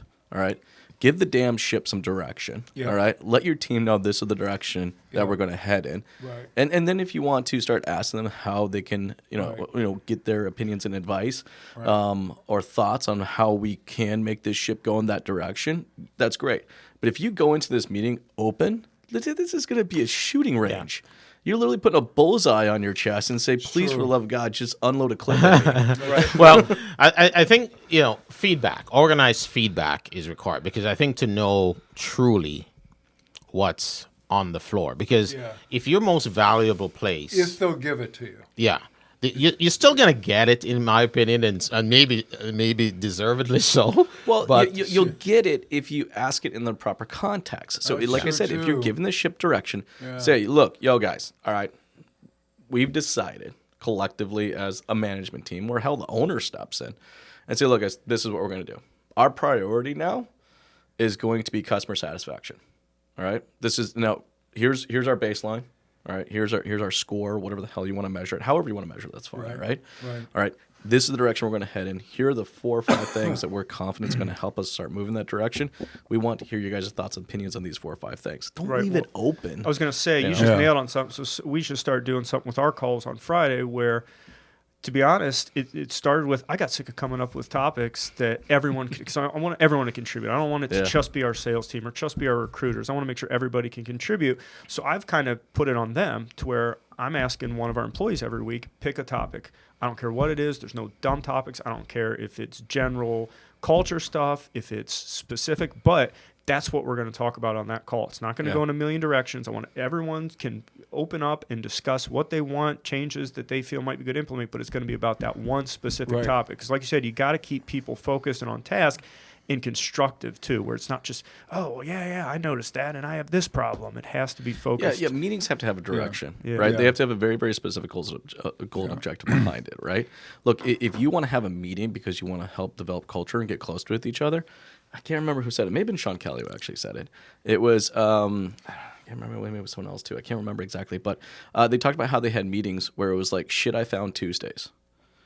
Where it was just literally, it was lunch and the managers and everybody brought in just shit they found. Like, hey, look at this I found on the internet, or hey, check out what this dealership's doing. But that was more of the social element, right? So keep it social. If that's the goal and objective of the meeting, then keep it social. But it's just we go into these meetings and we don't go prepared. Yeah, no that's clear that's agenda. that's a problem. Right. well, absolutely. What is the goal and objective?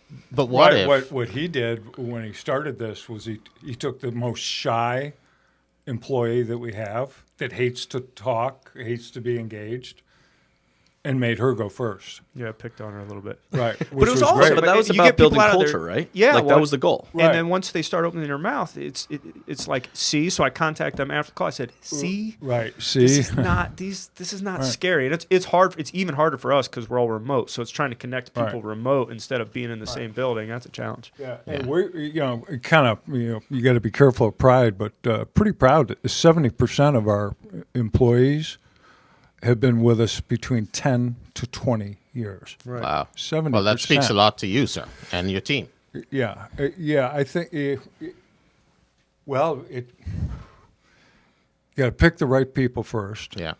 and then overpay them a little. Well, but don't you treat? But I mean, I know based on a couple people that I've interacted with from your team, and having met you and having spoken to you for the last little while, that you have an ultimate level of respect for the people that represent you. Oh, we most definitely Right. do. Or we're Oh, you're literally screwed. So, and that's especially when you have to trust. You have to entrust them because they're remote. Right? Correct. They're all over the country, and that was part of the. I mean, I agree with Jason's point as well, but I think in order to deliver ultimately top-notch customer service, or in the Lexus world we refer to it as guest service, you first have to treat the employees as how you'd like them to treat your clients. Yeah. And if you treat your employees like shit, but you expect your employees to treat your clients with top-notch service, Right. there's an immediate disconnect, Right. and they're always It's not gonna thinking work. that, oh my God, no matter what I do here at this level, Right. if a review comes in and it sucks, Right. I'm gonna get it. Yeah. Right? And people can't be scared. This is not the world where employees perform at their best if they're scared and looking over their shoulders. Yeah. Yeah, I Okay? hate to see that. I Yeah. see the. I want my employees to have a $700 a month car payment. That's a horrible philosophy. I can't stand seeing that. It's one thing that you want your employees to be motivated to go out and earn, but for people to sell and perform out of fear is just. That's like you said. That's 1900s philosophy. Motivation through monthly payments. Yeah. Man. Yeah. You know, Doesn't make I got a sense. quick little one I actually learned from a buddy of mine who runs a remote team. Mm-hmm. So they have lunch together once a week.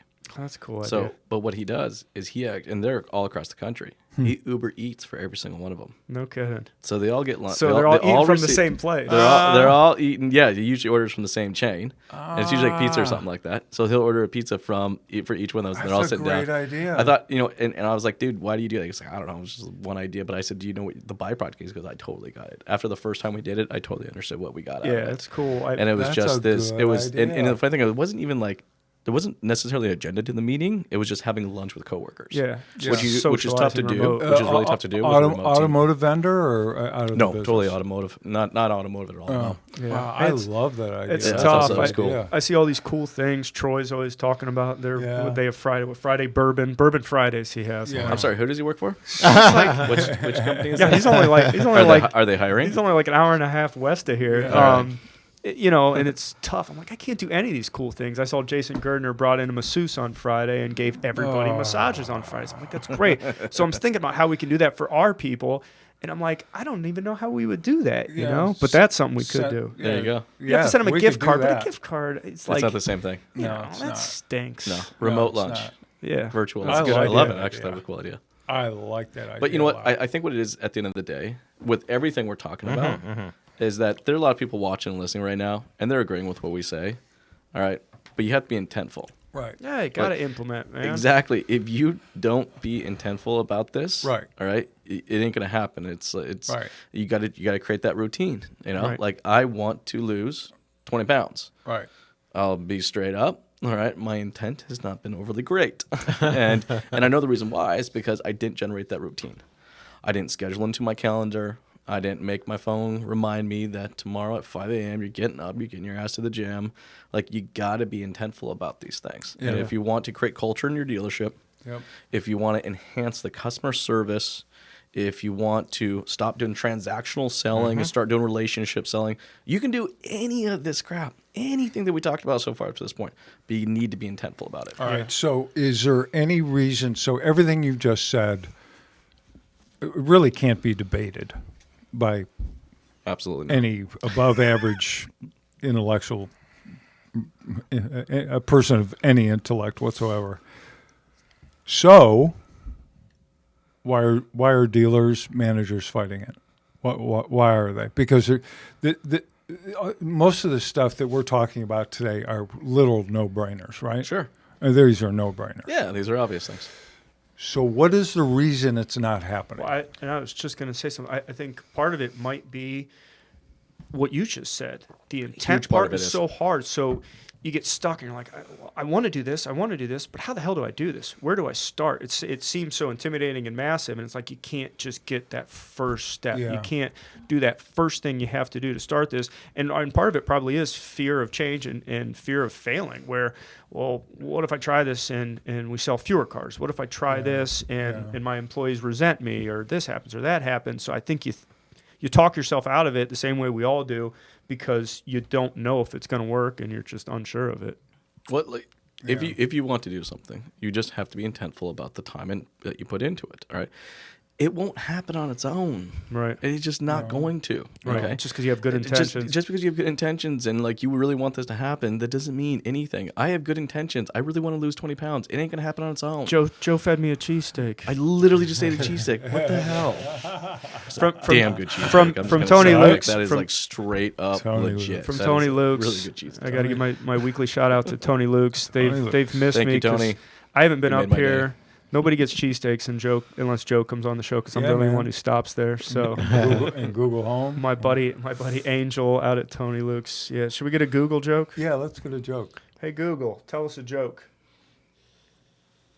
What's a computer's favorite beat? An algorithm. That was bad. That wasn't horrible. That was all right. But was I Google's think the humor. first part of being intentful is that you have to be intentful with your time. All right. I watch managers day in and day out literally come in Right. with no predefined schedule. Right. And they're just like, okay, I got my fire hose. I got my fire hat on Sure. now. What fucking fire am I putting out Where do now, I start? guys? Sure. And it's like 8 hours goes by, 9 hours goes by, 10 hours goes by, and all they've done for the entire freaking day is put out fires. Right. If they are not planning this shit, putting it into their calendars, taking that 30 minutes to go put themselves, I don't like the word boardroom, by the way. I renamed my boardroom the war room because that's straight up what it is. I'm going to war, you know? And it's like, if I don't go and take that 30 minutes and being intentful Have you about read it- The Art of War? No, I haven't. I honestly, here's a really bad thing. I actually don't read. If it's on audiobook, I'll listen to it. This is really an easy read. Yeah, it's well, there's a million different interpretations. Yeah, it's but pretty interesting. You the might Western like it. interpretation's an easy read. I'll download the audio. Definitely. I'm actually a weird guy when it comes to audiobooks. Like, and everybody hates it when they ride with me because I listen at 2 times speed. Have you guys ever listen to an audiobook at 2 times speed? I'm at 1.4. You're at 1.4? Okay. Yeah. They almost sound kind of Really? like mice Yeah. speaking. Why? Because, dude, I can get through a 6-hour book in a 3-hour ride. Yeah, because sometimes they read it too slow, and if you can pick it up quicker, you save the time. Am I the only one in here who's never listened to an audiobook in their entire life? You might be. I really haven't. I enjoy reading. It is Yeah. time consuming, but You know I what? enjoy reading. So I share this story with a lot of people that even though I've written it and published a book, and I did write all of it, there was no ghostwriter. Oh, cool. That's unusual these Yeah, days. that's I know, that's impressive. Yeah. Yeah. And my editor edited with me after, but it was all written by me. Good for you. I can't read a book either. Like, I would fall asleep in about 2 seconds. I swear to God. So Yeah, he's the one who's actually always telling me, hey, this new book just came out on audio. You should listen to it. So my library, for everyone to see, okay, there's 18 books on here. I've read all of these books at least 3-4 times. Listened. You've Sorry, read. listened. I was gonna say. Listened. Yeah, all of these, and I use and a tip for everybody is doing this in your net time, in no extra time. So while you're at the gym, going on a jog, Yeah. riding, You got to find a hack. You gotta Yeah. hack Yeah, it. Yep. definitely. yeah, and I do a lot every morning. So I listen to a motivational. So this is a tip we can throw out to the audience as well. What is like your morning routine, or what is like a ritual to get yourself into peak state so that you can perform at your best for the day? And definitely it's listening to audiobooks, reading, listen to something motivational. So there are several speakers that I listen to. Obviously Anthony Robbins, Les Brown, depending on what you want to listen to. There are tons of guys on there. I've been listening to all these. I just signed up for Mind Valley University. That's a whole other thing about strengthening your mind and expanding your thinking. Right. Gotta go do the fire walk, dude. I know, with Anthony Robbins. It's amazing. I've done it twice. Oh, really? What? Like a serious firewalk? Yeah. Yeah. You freaking crazy? Yeah. Like, this is a thing? You people pay get- to do people this get shit? burned. Come on. Yeah, it's a 20-foot bed of 2,000-degree hot coals. Yeah. And I'm here. I'm sitting right across from you, looking you straight in the eyes. Come on. You could hear the coals crunch under your feet, and they felt cold. Okay, this just sounds. We have this thing in Canada. It's really crazy. When the lake freezes over, we do this polar bear dip. People purposely actually jump into the lake. right. We've It sounds something like that. We've stolen it. It happens in the States now, Yeah, too. yeah. It's incredible, absolutely incredible. But he hypnotizes you. Robbins mass hypnotizes you. It's the only thing I can figure out. Yeah. My skin wasn't burned. It was unbelievable. Unbelievable. I mean, I've seen love it. it. And I've seen Oprah do it with him. Yeah. It's legit. It's I want legit. to go back to something that the whole listening to books on tapes kind of brought back to me is time. So we talked about why dealers. And I don't want to pick on just dealers. No, this is It's anybody. This who's is trying to make a anybody. change in their Dude, life. The number it's one actually the thing- same thing even with my family. Sure. Like I literally Right, have everything. kid time scheduled in my Right, calendar. and Right. it's that's what's always going to come up. It's because no one's going to admit, well, I'm scared to try something. What they're going to say is, I don't have time to do that. I don't Yep. have time to change the Right. culture of our store. I don't have Right. time Right. to plan Right. this, to plan this, to plan this. And it's legit. I mean, we switched our CRM and our applicant tracking system this year in December and January, and it was awful. It was awful. Torture, Painful. slowed us down at first. But you're looking for the bigger picture, and you got to sacrifice that time and realize that just because you're not selling cars in this time that you want to be selling cars or doing this, training instead of selling, it's for a greater good, and you got to see that before Right. you even start planning out the time, because you're gonna take away an hour that you were doing something that you considered productive to pour into starting over. Yeah. Crawling instead of sprinting. But you were probably sprinting the wrong way. I use gym metaphors a lot because I used to be into bodybuilding, where you can start. I couldn't tell, by the way. You can start. Guys, I know It's you can't funny. tell on camera, but like Joe's freaking ripped. Yeah, he used to be. Yeah, I had about- gigantic. Used to be. What are you talking No, about? I had about 30 pounds extra muscle on Come me. on. I've Oh, totally. he was gigantic. Yeah, Huge. no. So anyway, so you can learn to squat the wrong way and probably pretty fast get up to squatting 300 pounds. Sure. But you're going to break your back. You're going to blow out a knee. You're going to suffer major. And if it's not right now, it's down the road. So you're better off crawling first, learning that, starting slow, and it's going to suck, and you're going to spend a year, and you're not going to be good at it because you're used to doing it the wrong way. But down the road, you're going to squat 500 pounds, and you're not going to have any pain. You're not Exactly. going to have any discomfort or accidents. So But you have to be intentful with it. And actually, it's funny because I actually learned how to be intentful with my time actually really early on. I was really hardcore into track and field. My dad was big shot put, javelin, discus thrower. He actually even coached a couple guys that went to the Olympics for it. So he was my coach. Oh, that's wild. Weird. I bet. weird- we should talk about some father-son relationships here. it's a 'cause lot I of think there's fun. something that, like my dad was my coach and my dad at the same time. So, it was cool, right? But, if I had a goal and objective of being number one in the country in high school, right? Well, as a coach, he made it really perfectly clear, in high school, especially as you're a high school student, right? You're like, you have all the time in the world. Well, at least you think you do, Yeah. right? Right. But it is like, if you want to do this, you're too small. Your hands are too small. All right. If you're going to do this, you're going to have to out-talent every single person out there. That's just the bottom line. That's the only way you're going to be able to do it. So you're going to have to be incredibly intentful with your time. You're going to have to get up in the morning. I get up in the morning, I'd go outside, I'd do at least 200-300 dry spins before I left for school. Right? My dad would show up at school and we'd do another workout. And then he'd pick me up after school and we go do another workout. Really? It was three a day. It was 3 a day, right? But Wow. and I had no beef with it because I had a very specific goal and objective in mind. And if I wanted to achieve it, I had to be very intentful about the time I put into it. Otherwise, it was never going to happen. right. Never going to happen. And it's no different than with your bodybuilding. Right. Dude, you're not going to put on that kind of weight and that kind of muscle unless you're not being seriously intentful about your Right. time. Right. Yeah. So how do we fix all this stuff? I think first step for what I tell a lot of people, because I get that question asked a lot, I'm like, there's this cool little app in your phone called a calendar. It's first step, right? Right. Schedule the damn thing in there and make it reoccurring. Even if you miss the first one, your phone doesn't give a crap about you. Right. They don't give a crap that you stayed out too late last night and had a few too many drinks. Not like that ever happens. It doesn't care. The bell's gonna go off. The 30-minute reminder is gonna happen. The alarm's it's just gonna do it. So, that's where I'd say the first step for everybody is Right. you open up that calendar app and stick it in there. Well, and Yeah. I'll take it in a different direction. We talked about it with Frank on here, that some people aren't a digital typer type person. I write all my stuff out.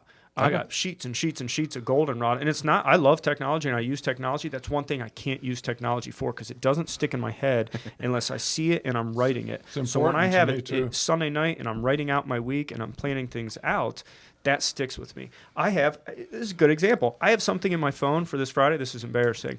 There's a note in there for something I'm supposed to do Friday. I don't know what the hell it is. I made it like a month and a half ago, and I have no clue what it is. Now, if I'd have written that out Yeah. and I posted it next to my workstation, I know Yeah. exactly what I'm doing Friday. I know what this call is all about. would've Now lost that I'm piece of paper paging in a through. Oh, heartbeat. the one you asked me about. Yeah, I'm like, do you know what this Oh, I is? think Because I've- I know it's from you. I think I know where. I think. Okay, good. I think it hit me the other So, day. and that's just me being honest. I dropped the ball Well, because no, but I think look, if it's a piece of paper and it's in front of you all the time, right. It's that can something be you got to enough. see. It's you know, got that to be can enough reminding telling you. But I would love to say I'm in one place long enough for that to work. You know, otherwise, I literally have sticky notes all over my car. Right. I Yeah, drive it's different for 8,000 you, right. kilometers, 8,000 kilometers a month. Yeah, you know, like I need to have a device. That's I remind think me. part of the fix. how many miles is 8,000 I don't know, kilometers what for is our that? American viewers? 4,500 miles? Is that what it is? Everold, what is that? 8,000 kilometers. Yeah, it's about 45. Hey Siri, what's 8,000 kilometers in miles? Okay. 8,000 kilometers is 4,970.97 miles. Very nice. Wow, look at that. That's very nice. precise. Since we're the only idiots in the entire world that refuse to use the metric system. It's almost 5,000 miles. Okay. I just found it interesting. It's the third thing that's come up. I looked down at your phone and the temperature's in Celsius. Took me a second. You're like, wait a second, it's not 12. 12 degrees outside. Right. And then you mentioned the Canadian tax forms. What are they? You call them T4. T4s. That's right. Yeah. And what are you guys? W2s. W2s. Yeah.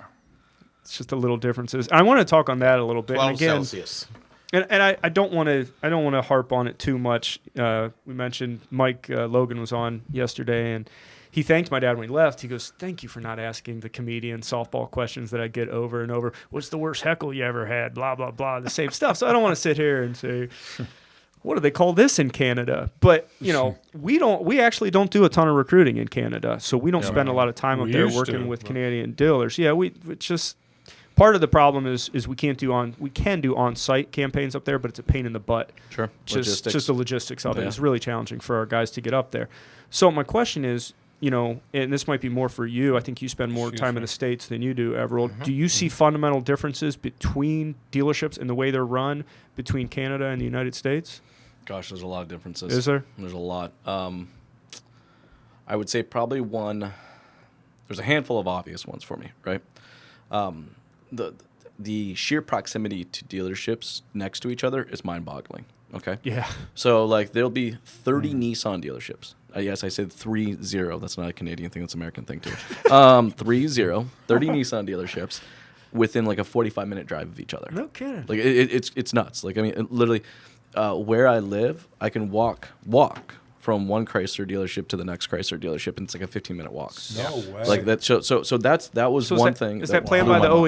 OEMs? Is that What it is because the OEM is based on population, and So with they- Canada, population is very it's- condensed into singular okay, spaces. so they don't have a choice. So it was a horrible idea from the manufacturer's perspectives to use the exact same formula that they used in the U.S. to I gotcha. determine, that, and they moved it into Canada, and it's like if you look at a map of Canadian population, it's like Dot here, dot there, here. dot there, and another dot Right. over there, and that's pretty much the extent. Yeah. Like where pretty much right. everybody lives. Yeah. So that changes a lot Yeah, with the but- dealership size, right? The volume is significantly lower. Why? Because there's just so many freaking dealerships. Right. I mean, look, my best year in sales was more, just me as an individual, more than most dealerships I work with do on an annual basis. Wow. Like as an entire dealership. So the size is a lot different. So that means the amount of employees you have on staff are a lot different. Right. And what that actually ends up turning into is everybody wears a lot of different hats. Okay. Like a lot of different hats. Interesting.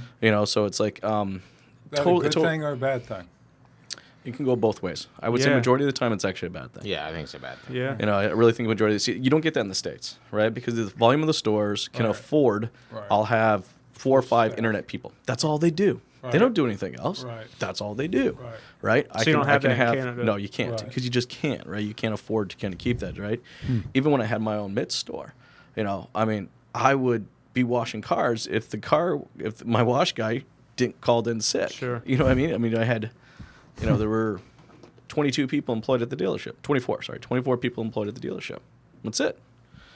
I mean, if my sales guy was busy with someone, I'd be stepping out of as the dealer Sure. principal, I'd be stepping out of my office doing a deal. Yeah. Like, how often do you see a Have dealer? to. Yeah, literally. How often would you see a dealer principal in the U.S. stepping Zero out to do it? times. Seldom. Exactly. And you wouldn't even see a general manager, let alone. No. Right. Right? Right. So, yeah, that's probably the biggest difference. And Yeah. it is one of the biggest hurdles that I think, from an operations perspective, that the Canadian dealerships are always struggling with. It makes life easier for you guys, though. You talk about having to differentiate yourself, man. Jeez, I mean, Well, that's there's the opportunity. When you, for yeah, I us. was gonna say, yeah. If you're looking Thank- for, you got to create a serious reason to go to this Nissan dealership instead of Nissan store number 20 down the street. Right. Yeah. Well, that gives you an advantage if you take advantage of it. Well, I If you mean, really like, think it through. You can turn that into a huge positive. Absolutely. like we work with 14 of those 30 Nissan dealerships. Wow. So it's a challenge to us as well. Yeah, that's because at tricky. the end of the day, they're all Nissan dealerships. Wow. Their showrooms are pretty much identical.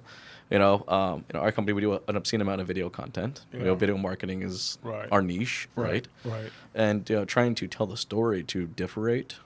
Differentiate. Thank Yeah. you. I actually like to make up words, by the way. My team tells me this. I think it's awesome. So if I randomly make up words, I apologize for that. Strategery. I like it. Strategery. Oh, I We like should- that one. We should write them down. Fuckery. That's You know Will. what That's I'm Will Ferrell. That's Will Ferrell. That's not me. We could come up with a whole different car language. That'd be cool. That'd be cool. If Yeah, I we get mean- nothing else done Yeah, today, but let's do we that. talk about We something that actually needs to already do change. that, Well, yeah, right? but we've been using the same ones for 50 years. Let's get some new stuff going Yeah. here, guys. Yeah, that'd be cool. We'll use that app that you were We could talking be about trying earlier. to- Yeah, Like just, random just words. steal a bunch of new words, copyright them.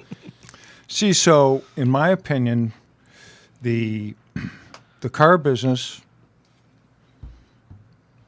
has gotten tricky based on personal story. So I was working at Progressive Chevrolet in Massillon, sold crap load of cars, 350 cars, 1978. Wow. I mean, back then that was a lot of cars. It's a lot of cars now. Yeah, I guess. For everybody yeah. listening out there, the paperwork was done manually. Oh, Yeah. Sure. Are you kidding me? No software.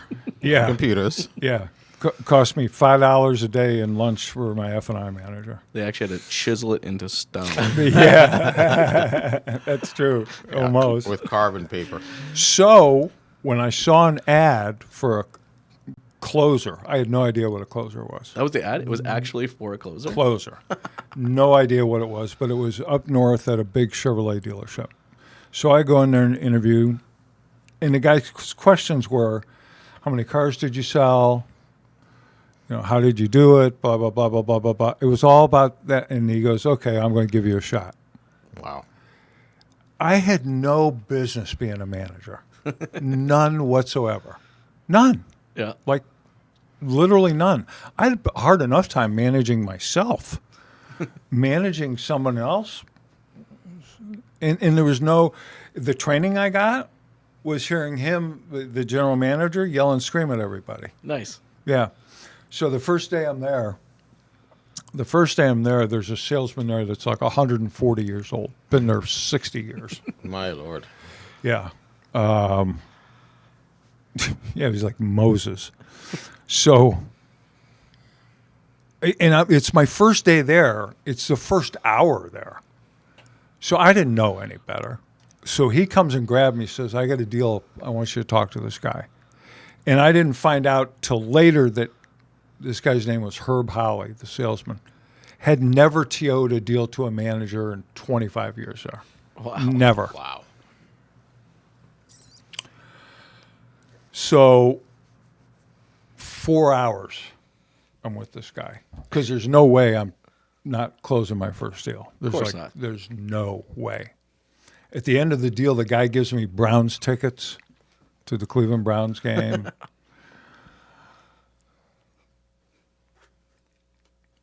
I wrap the guy up. I go into the general manager's office. I'm like, yep. got rid of this piece of shit. I don't know who ordered this thing. He looked at it. It was a green 6-passenger, no air-conditioned station wagon with tan vinyl seats. Sweet. Advertiser. Oh man, nice. I sold his advertiser. That must have made him happy. He started shaking. His face turned purple. He started screaming at me like I thought he was going to have a heart attack. I was literally concerned. I said, "Dude, you got to settle down, Fred. You're going to don't fucking tell me to. You're such a fucking dumbass. When you go into the bathroom to take a piss, I want you to page me. Make sure when you shake it, you don't get piss all over your pants. You dumbass." I think I may have had the same manager. So That's too funny. ultimately, that's how I learned how to manage. Yeah. You know, it's like, so Jason, hey, come on, let's have a seat here, man. Let me ask you something. How much money do you spend going back and forth to work and gas during the course of a week? What would you guess? What, me personally? Yeah, $1,000. $1,000. Okay, a week or a month? No, the amount of gas I put in there. Like, have you seen gas prices in Canada? No. Like, seriously. Like, and then let me tell you about this thing called 407. Yeah. All right, it's a mortgage payment a month for me just to drive the highway. Anyways, yeah, it's close to $1,000 a month, that's $1,000 a week. absurd. Okay, so I found a way to save you $4,000. I'm in. Let's do it. Yeah, all right. Go get a box and get the F out of here. You're fired. I mean, that's how I would fire people. Just absolutely brutal. Just brutal. Just brutal. But that's how you were trained. Exactly right. Because nobody knows how to train managers. They were trained by a guy that was trained by a guy that was trained by a guy that was trained by a guy that was trained by Henry Ford.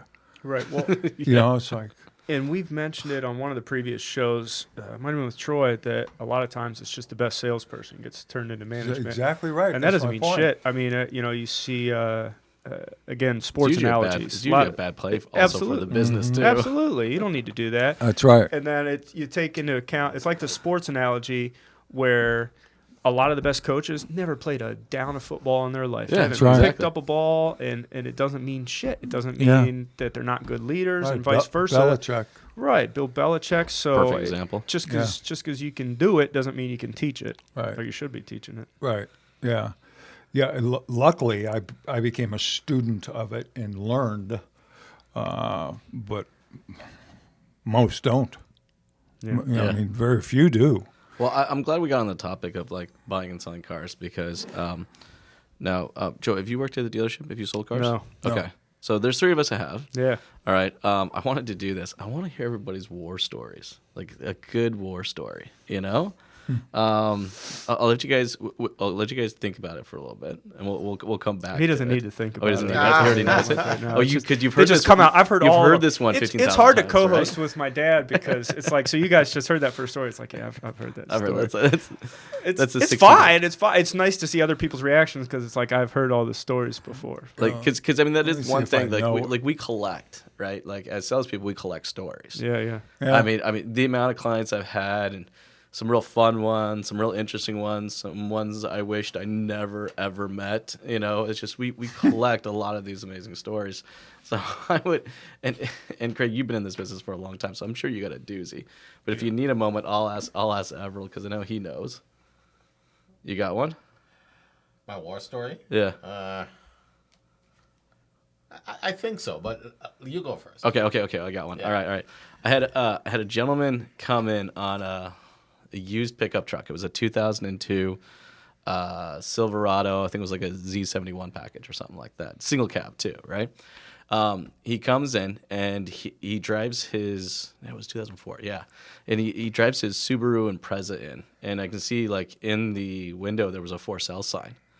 And I'm like, okay, cool. Like, lay down. And I'm like, excuse me, gentlemen, I will take this one. I'm like, you know, and you know, the funny thing is like, Hey, the roach coach is here. yeah. We used to play shit like that all the time, right? Like ice cream trucks outside and Right. out back, and like everyone would run out back, you up front. Right. Because, you know, then it was an open floor. Right.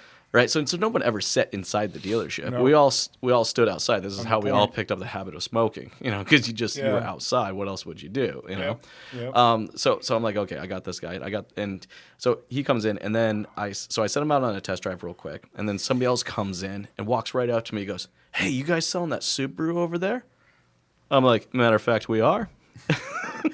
This wasn't even our car. We didn't Right. own this car. Right. And he's like, I'm like, are you interested in it?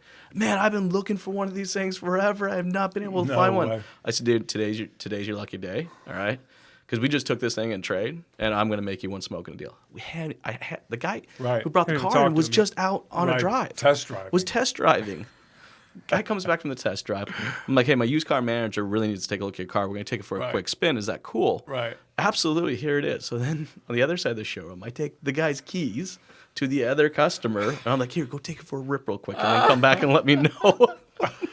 Wow. So he comes. I'm working the deal, negotiating the deal in the truck. All right, I got this other guy driving his car. You know, I'm like, that probably wasn't a good idea. Luckily, the guy brings it back because I thought to myself that probably wasn't smart. Yeah, that could be jail time. That could be jail time. I get in trouble. He comes back just grinning ear to ear, and in fact, he actually comes back and brings his mom with him. I'm like, whoa. Picked up his mom. Picked up his mom. He brought his Wow. mom with him. That deal's I'm like, done. I got 2 laydowns, all right? So Yep. I got him in literally 2 different offices, like 2 doors down from each other, all right? And I got to make both these deals work because for Yeah, me to you make it have work, to. like I got to sell this guy's car, which he doesn't even know I'm selling this guy's car. And I got to Right. sell this truck so that I can get that car to make the other one happen. I'm literally bouncing back and forth. And the managers are sitting there in the tower laughing their ass off because I'm just bouncing Sure. from room to room and nobody knows what's going on. Right? Sure, they get a kick So, out of that oh yeah, stuff. so I don't even know how to do the paperwork at this point because we don't even technically don't own own this the car, car. right? So he's like, well, Jason, you got to finish this one first, right? You got to get him to sign the ownership. The second he signs the ownership, then you can fill out the one for the other one. I'm like, okay, done. So there we go. I actually sold a car that we didn't even own. Love that. While, I love while that. both clients were in the office. While both clients were in the office. in the showroom. It was so much fun. Like, anyway, everybody's happy. Everybody was happy. You Yeah. know the funny thing, the craziest thing, is like somehow we got the one guy through F&I a little faster than the other guy. So when the guy's coming out to pick up his truck and somebody's already driving away with his Subaru, it was already detailed, clean, and plated. Really? And he saw that? Yeah, he's like, "Where's that guy going?" I said, "Oh, it's just a lot guy. He's just taking it around back." It's like he just bought the car. Oh my. That was that was a really, really fun one. I think I had a beer after that one for that. Yeah, night. I That bet. was just a great time. I'm live on the show. Who's joining us? Who's joining us? You don't want to go on the show, do you? They hung up. All right, so that's one of my favorite. That's probably one of the most memorable Nice. war stories I have. Really nice. Everold, you got one? Want me to go, Craig? Yeah, I have one. I know. but Here I'll I go am, after dude. I Craig. totally took over your show. I apologize for that. No, it's just your show. This is what happens when you get a bunch of podcasters into a room with each other. Like, oh, so Yeah. you thought you were No, in this a is really great. good These episode. are these are This good is days. cool. This is Yeah, the we other started reason. early. We might as well continue all This is day. the other reason I came up today is because you guys can carry the show. It's our job to you know how it is. Yeah. It's your job to facilitate as the interviewer, but the Right. show's only going to be as good as the direction you steer it for your guests. So I think so. I appreciate the fill in Yeah. and the content. Lousy guests make for a lousy podcast. Yeah, but still, kidding. it's our obligation, even if it's a lousy guest, put you them gotta in a position to gotta win. pull out of them. Yeah. God, man, war stories. You got to remember, I've been in the business. know. I'm gonna 46 and I'm gonna years. stop you if you've already told it on the podcast. So it's got to Yeah, be something that okay. you haven't told on the air yet. There we All go. right, That's good. Did I've talked about the exploding Pinto, right? Yeah. Okay. Yeah, listen to the Don't- podcast, don't- everybody. You want don't- war don't they stories? all Just go explode? back. Just go back through the library. You'll hear Let a me million. Of think. them. Watch your mic there. It's on the edge. Okay, so I'm at Friedman Buick on the east side of Cleveland, Ohio. Young couple pulls in. This one's tame, man. This I was got to follow this up with some really good ones. So, and anyway, young couple want to drive a Riviera, dressed real nice, want to drive a brand new Riv. No problem. Let's go.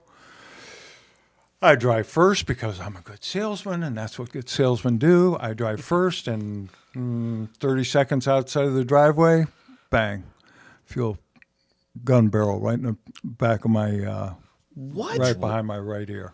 I've heard this. Wow. Yeah. What happened? Get out of the car. Yes, sir. Oh my gosh. Have at it. And I'm only a mile From the dealership? from the dealership. A mile. He was just like, I'm taking this. I'm Get taking out. it. Get out. Yes, sir. Bang. I get out. Start walking back. You know, Did you go back and close more deals that day? I don't recall. I think I got drunk. I'm not quite sure. Pretty sure I did. But I had one. One was really kind of sad. I had this woman came in, and she was a little nutty. I didn't know what was going on. She was real attractive, quote unquote, older woman. At the time, I was young, real young, and she was there to see some other salesman. The other salesman wasn't available. She said, "You can take care of me then." I said, "Okay." What are we doing today? So she said, "I want to buy a new." I think it was also a Riviera. I said, "Okay." She said, I'm going to pamper myself today." I said, "Okay." So we take for a test drive. She says, "Pull into this place right here, the bar." I said, "What are we pulling into a bar for?" "I'm going to have a couple drinks." I said, "Okay, that's fine, but I'm not coming in, and Neither is the car. and you're not driving it after you have a couple drinks." "Oh, that's okay." I said, "Oh, okay." So she goes in and pounds down whatever. She came out. She was pretty woo. She said, "Could you?" She said, "Drop me off at home so I can get my checkbook." And I'm 20 some years old, and it wasn't adding, No bells going off. no, it's like this woman's trying to get into my pants, and it's like, so it finally did hit me when I went to her house, and I went inside her house. Saw all the whips and chains. Yeah, red room, right? Yeah. So she comes out in a negligee out in Of course she does. her living room. I said, "Whoa, we got the totally wrong idea about this whole thing. I'm sorry. I've completely misread everything. It's my fault. It's not yours. My fault." Was this, me. was this like Mrs. Robinson? Or Yeah. It's just Yeah, and she was very attractive. So I said, "I'm going to go. I'm sorry, but I got to go." So I this is like a half-hour drive back to the dealership. General manager pages me the minute I walk in the dealership. The minute I left, she called the police and filed a potential rape case what? against me. Oh my gosh. I said, "Dude, I'm telling you, here's exactly what happened. I don't know what to tell you." That's He said, "Well, crazy. the police are going to be here in a minute." I said, "Okay, but what I said is exactly what happened." She comes in, but she didn't come into the dealership. The cop comes in. He said, "Look, sorry, but this woman just found out she's going to have a full mastectomy." And she was just like out of her mind, temporary unhinged. insanity. And you just happened to be in the way. Oh, you were just the guy that she took it out of. But weird stuff in the car business, right? The weird stuff in the car business. Yeah, weird You know, I stuff. think we should do a podcast just on that. Can On we just weird- do a podcast just weird stuff in the car business? That's actually what I we can't really think of anything that would be I got nothing worth like a that. story. Yeah. like that. I just don't. That's a good thing. Yeah. Yeah. So here's my Maybe it's a Canadian So- thing. so I'm because a- both of us have sold cars in the U.S. and Yeah. we're just Probably. We don't do that. Yeah, stuff in you're Canada. everyone's sitting over here like, what the hell's wrong with these yeah. guys? what's going on? So here's my takeaway from this, because I'm in a interesting point of view where I get to hear it all, and I've never been in a dealership, and I do have war stories, but mine involve our clients, and I can't really talk about them. Of course. I don't want to. I don't want to do that. I'm not going to do that. I love Yeah. all our clients. They're awesome. All They're of them are awesome. exceptional human beings. They're amazing. So I hear all these stories, and yours more so than his, but he's had bad ones, and you get him in the room with who was on here, Tim Dees, Yeah. and you get when he gets in the room with some vets, we'll Oh, just it keep just- it going and just going keeps and going. going. So I'm sitting here listening to this stuff, and 30 minutes before that, we were talking about what the hell's wrong with the car industry. Why can't we get this thing straightened out? I'm like, well, I think you guys fucked it up a little bit. I think that might be the problem. Craig, you're I the almost reason feel for the like industry. subconsciously you guys are paying penance and you feel bad about it. So you're like, I got to fix all the shit that I did. Yeah. Maybe There could be a certain amount of truth to that. You get it's like having kids. Right? You're telling your kids, you're looking at your kids and you're telling them not to do something. It's like, Yeah. oh God, I did that. I did I that a did lot. that all the time. I did that a lot, and this is why you can't do it. Right. Now I'm becoming my father. Right. That's my take on it. Oh, it's so weird. So, if I may ask and change the subject just a little bit, Yeah, since, go since for we're supposed to be Absolutely. taking over the show. it happens. So, I'm interested to find out what you guys think about, and Jason and I talked about this a little bit on the way down. The next 2 years, and let's say the 5 years out. So 2 years, 5 years, 10 years out. What do you think the automotive space is going to look like 2 years from now, which is not that far, but things change rapidly, as you know. 5 years from now. So what do we know? So 2019. So by 2021, say 25, and then 2030. You want to go first? I think the car business is in the best shape it's literally ever been. In the 46 years I've been in it, I don't think we've ever been stronger as an industry, more transparent, more customer focused. Yeah, it's Over the last 2 or 3 years, I think we've changed for the better by leaps and bounds. yeah. So and we put a disclaimer on every time we have the show because the problems do come up because that's what you want to talk about is the problems. That's just the way human nature is. You want to talk Right. about what's wrong instead of what's right. Correct. So there's a lot that's right. I think part of the problem is we started so far behind a lot of other industries that Correct. figured shit like this out a long That's time ago. exactly right, and it's Joe. not just us. What were we talking about on the flight out to Vegas? You want to talk about an industry that really is screwed up and gets away with it? The airline industry, and they Oh are my held God. 0% accountable for any of the shit that they They get can do away anything with. they want. And no one's going to change it, and no one's going to compete against them. So they're like, so- Unless it's so caught totally on true. video live, like they Right. did Dragon. Right, that's the only right. That's the so, only time. Right. So Yeah. I do think we're doing a lot of things right and headed in the right direction. I think there's obviously outside external forces that are going to force our hand to where we're going to have to adapt or die. And I see it a lot. I think we have to take it a step further, and I think there has to be more intent, like Jason talked about, and it's got to be more people. You see, so, you always see those few. You see Brian Benstock doing a lot of cool stuff. You see the influencers within the industry doing the right thing. It needs to be more the rule than the exception. Yeah. But from a success perspective, 2 years from now, 5 years from now, what do you think a sales rep would need to engage in? What do you think they need to do or to adapt in order to say, you know what, this can be a long-term career for me, even though they're in the space now. Let's say they got 5 years, 2 years under their belt. What could the next 2 to 5 years look like? All right, well, in my opinion, very few people, if any, get into the car business because they want to. I guess I could always sell cars. Yeah, we talked about that too on the way here. Right. Yeah, we did. Yeah. That's 95% of our job applicants. At least, right? So you have that. So if I'm running a car dealership, I'm going to sit down with every new hire and say, okay, now you got the job, so it doesn't matter how you answer me. You got the job. I love you. Want to see you stay here forever. But what do you really want to do? What's your real why?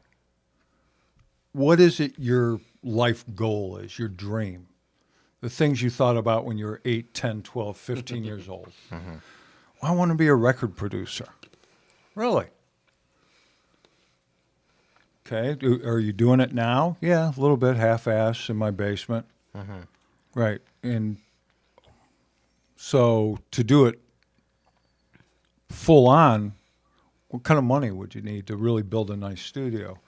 I don't know, $5,000, $10,000, whatever, $20,000, $100,000, whatever the number is. Okay, so if I can find a way to act as your bank, think of this job as being a lending institution.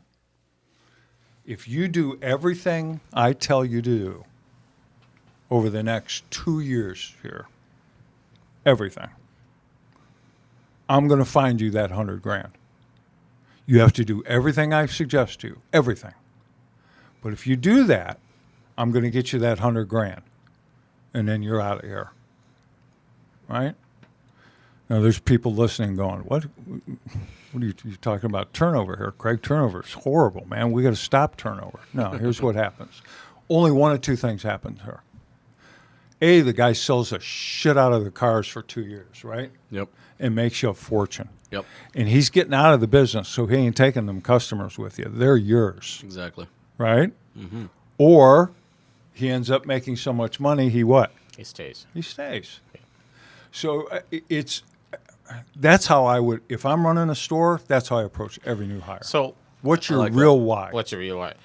And that's very fundamental because another thing Richard Branson will state, and I read and quote him a lot because anybody, like you said, who has hundreds of companies and some of the biggest ones in the world, Pretty good. knows knows a listen thing to- or two. Yeah. And he said you should never be afraid to hire experienced people or to train your staff, and never be afraid that they would leave you.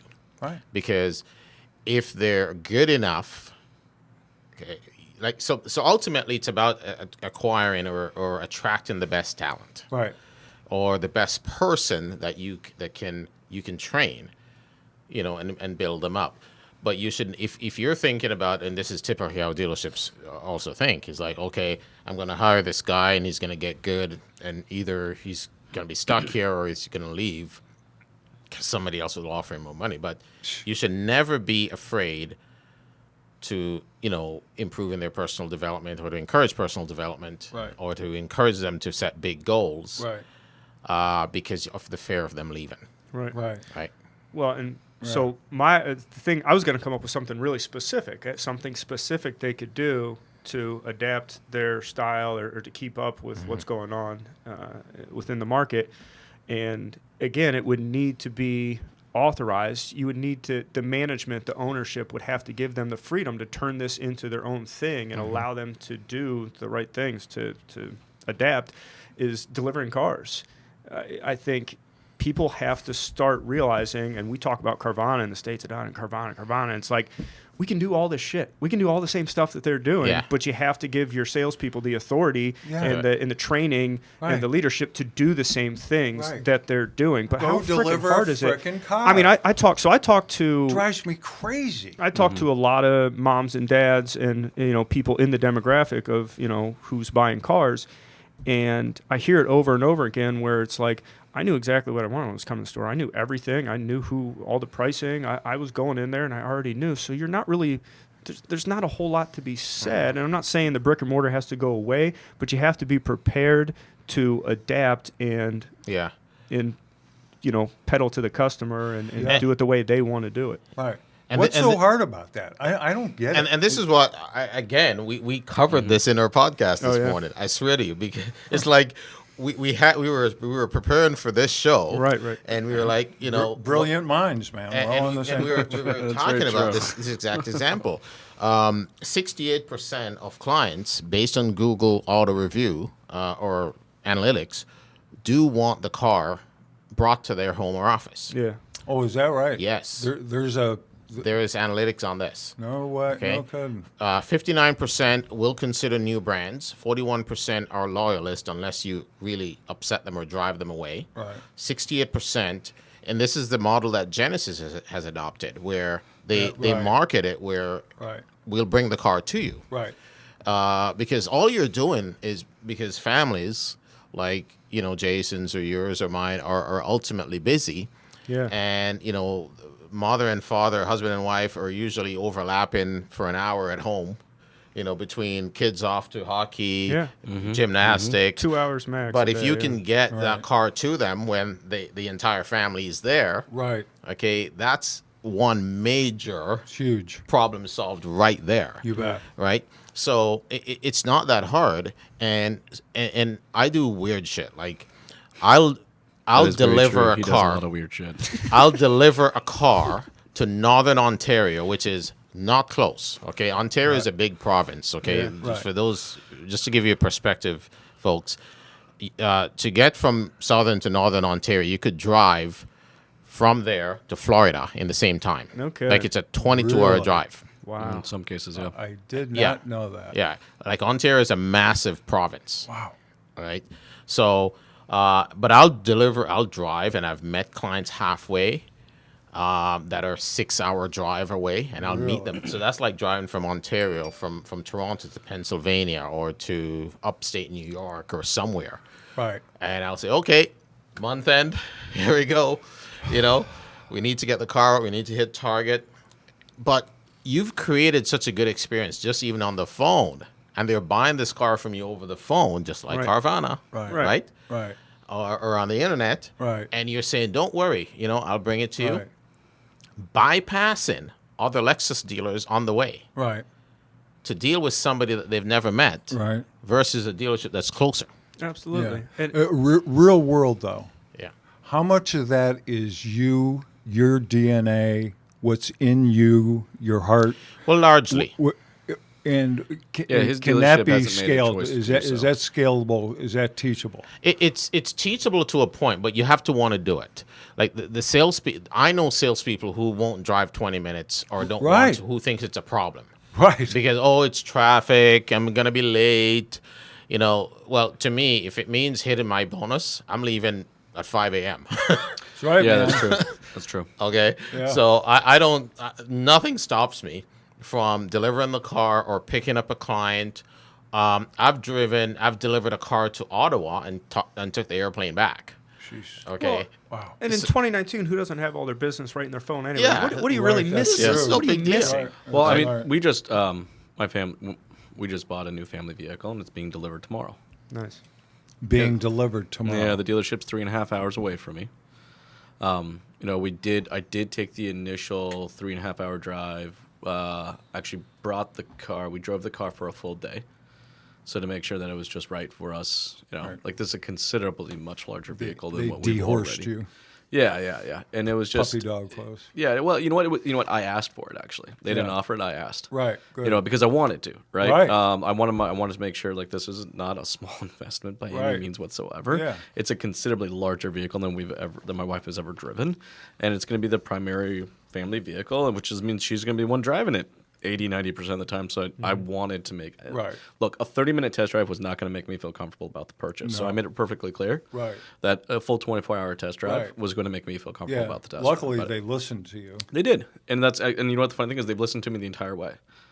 So we did that; it was great. Then it got into the negotiations, and of course, me being in the car business, I made it simple for them, right? I'm like, look, fair deal for yourself, a good deal for me. Just make it that way. I'm not even going to ask for a second right back. Okay, you're not going to negotiate. Okay, but if you do me wrong, all right, it's going to hurt you. Right. Right. They're like, okay, fair enough. So they wrote me back a deal that I think was fair for them and good for me. So it Right. worked out perfect, right? Right. The entire communications has been via text message. Yeah. Because I made it clear to them that don't call me. Right. Because I won't answer. Right. In front of clients all the time, right? Yeah.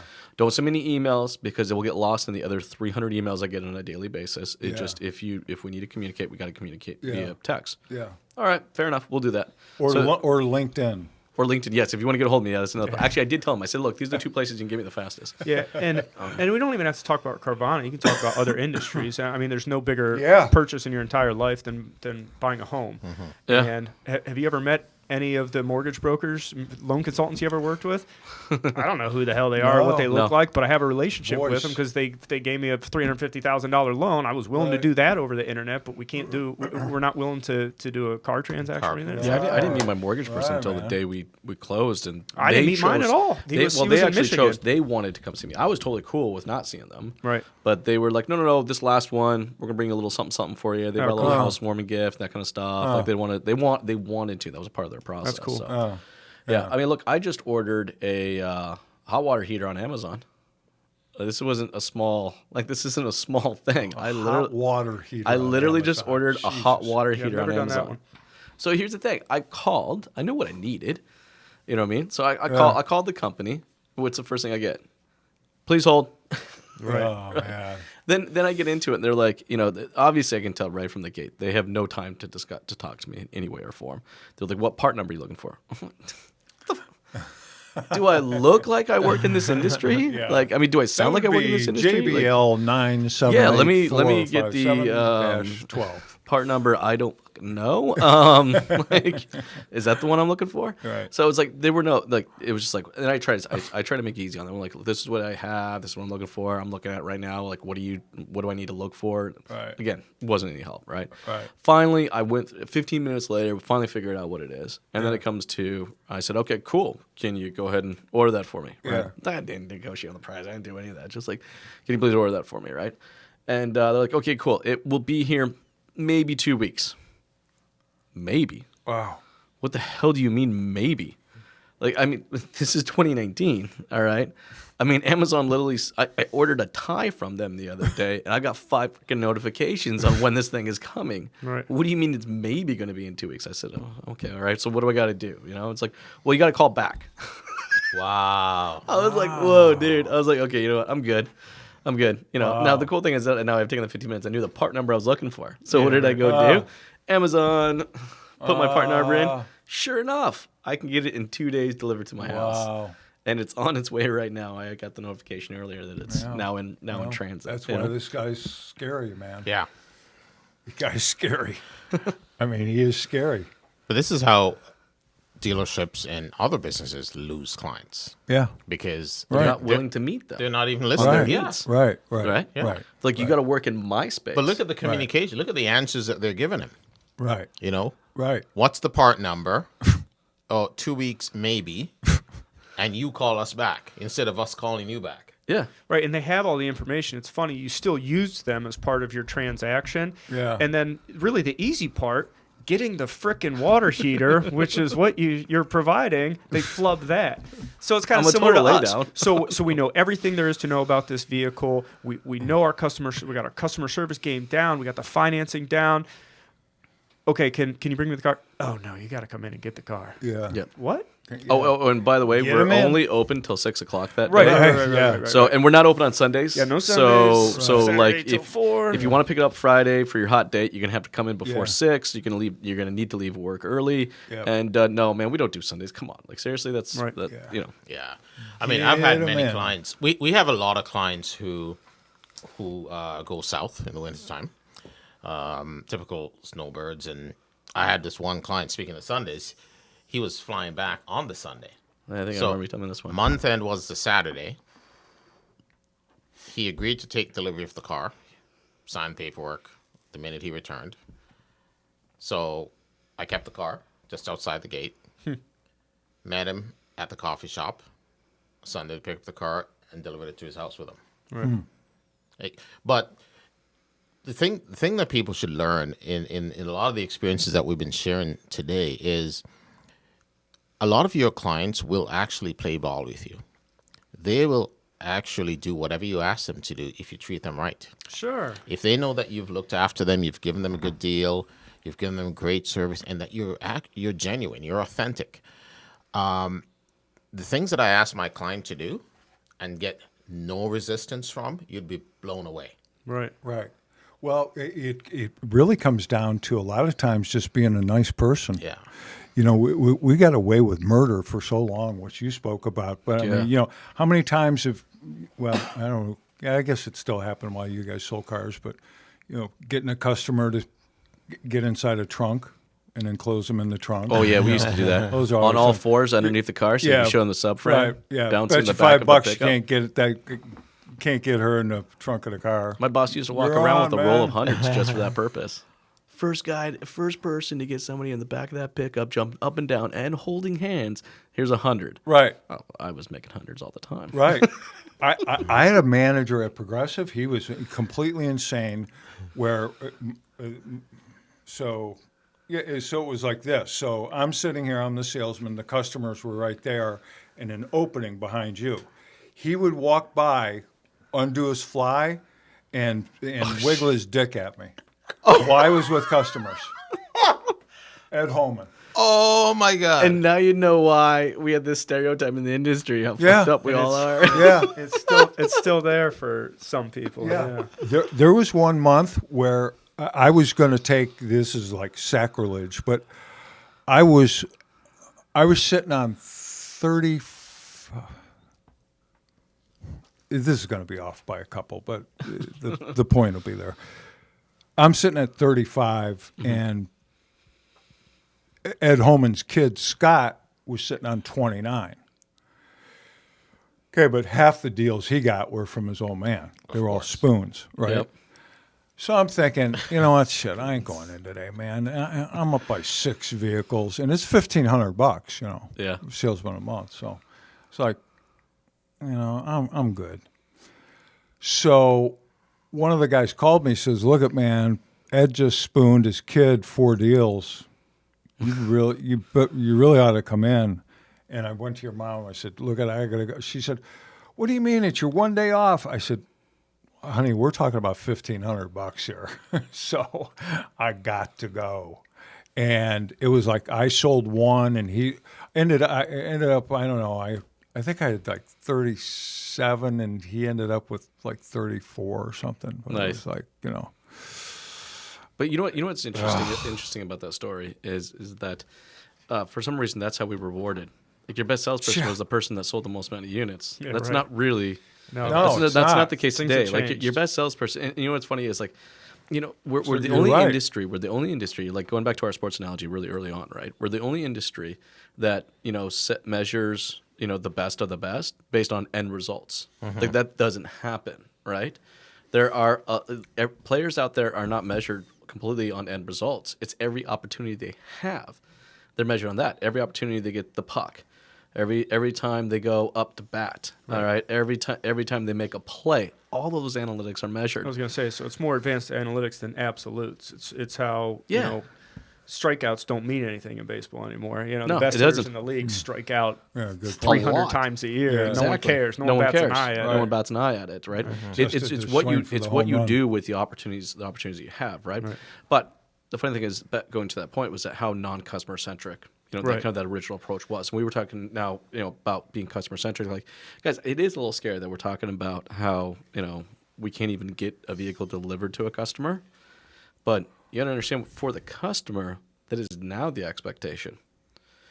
Is the dealerships? There's still dealerships out there. Well, if I do this, I can exceed their expectations. Actually, no. Like that's the scary part. Like that's how far That's just off base we are. level, right? Right. Yeah. Like that is now literally the expectation Right. that we go that far. Right. And Everold, you hit on it, and you hit on it too. It's not just delivering the car. It doesn't have to be delivering the car, Yeah. but like you said, it's improving the customer experience. Yeah. Because I'm not against going to a dealership, but a struggle for me with 3 kids is I want my whole family there when I purchase a car. What the hell are my kids going to do? I mentioned on a previous show It's that being customer centric. right. The Right. one place that I normally buy my cars from, which I won't now probably because it's in New Jersey, they have an entire kids room. They bring out snacks for the kids, and my Yeah, kids there get you go. excited when we It's drive an past the dealer. it's Can we a go to the kids dealership experience. today and visit Jackie? I'm like, That's crazy, right? Yeah.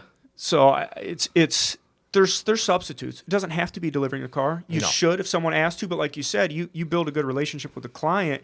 You can talk them out of certain things. I don't mean talk them out of, but they trust you, and it's like, hey, can you come in? I'd like to meet you. I'd like to meet you and the family. So maybe that's a better experience than delivering the car. So you can improve on that. It just has to be a better experience. Period. Yeah. See, the customer's expectations now is that the experience is catered for me. That you, as a company, acknowledge who I am as an individual, Know me, and know you what- meet me Yeah. with that experience. Like, you know, I don't want some blanketed experience that's designed for every Joe Schmo that comes in the dealership. Right. Like, I want to feel that I was like, that's now exceeding the expectation. Now, now it's Right. a customized experience. So I'll give you two quick examples on exceeding customer expectations. We had LS 460s, the new LS. We had a hard time selling the new LS. And we had quite a few. So one particular client I've been dealing with sold him multiple vehicles. I was at it like 3-4 times trying to, sell these LSs because obviously there's a good commission and good spiffs on them. Well, there's a $160,000 car too, Yeah, so it's- it's not the easiest car in the world to move. Yeah. So when you had 6 on the lot, Get 'em 6 of them on the lot at 100. And poor Lexus salesman. I know it. Having a hard time moving Lexuses. So when you have 6 LSs, costing $750,000 sitting, right? I'm like, damn it. So they're like putting all these spiffs on, all these incentives. So I call a client of mine. I call all my clients who have LSs. Right.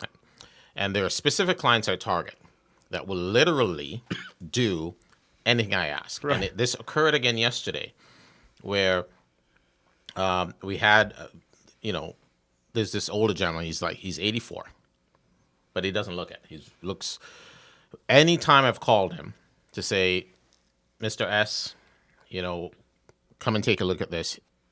Sure, what time? There's no pushback, zero. Right. I can show you the email. Sure, what time? Okay? And the reason how I gained this man's trust was a few years ago when he ran into he needed to reshuffle his finances. And he was in an expensive LS at the time. And I had to find a way to transition him out of a expensive LS lease, downsize him to like an RX, Right. save him some money, and reposition his finances so that he could have better cash flow. Right. He thought when I made that happen for him, Right. You could that, do anything. that in I the could world. do anything in the world. Yeah. Yeah. And then shortly after that, Yeah. that initial switch down to the RX, Yeah. about a year in, we called him again and we showed him how to shorten his lease term at 0.4%.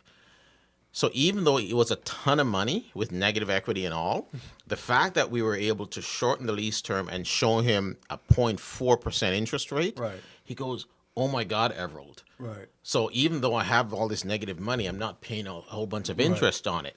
So he didn't care about the car. He's like, okay, what color are you going to give me? So he'll literally, what color are you going to give me this time? Right? He doesn't care because all I do is solve the problem. And these are we were talking about complicated issues. Yeah. And we have but a lot of salespeople and even managers will run away from these scenarios. Yeah. Because they're not normal. That's right. It takes a little work. They're not normal. So now when it was time to move one of these LSs again, boom, call him up. Okay, Everold, what time do you want me to come in? And sure enough, he's driving one.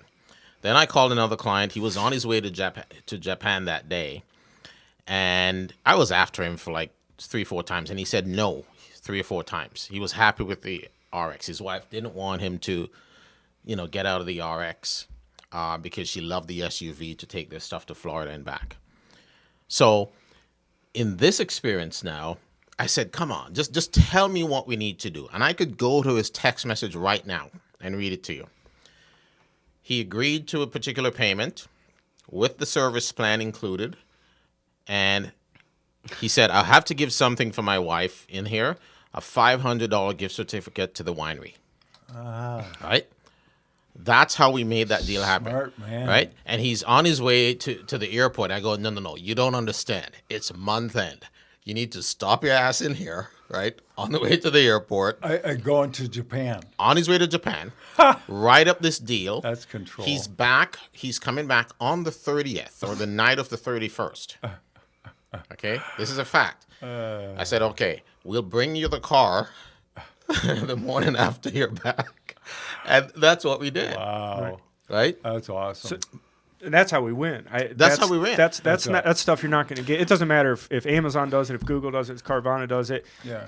You're not going to get that. And you have to be persistent, but be persistent with the right way. As long as you're not upsetting the client and you're progressing the conversation, you're trying to find out. It's a little curvy. The road is a little windy to the end result, right? There's a bumps and you're like a bumper car hitting the bumps as you go. But how do you come to the ultimate solution? Right. And it's by asking intelligent questions. Right. Well, I think too. The word training bothers me for some reason. I know you can train chimps, I guess.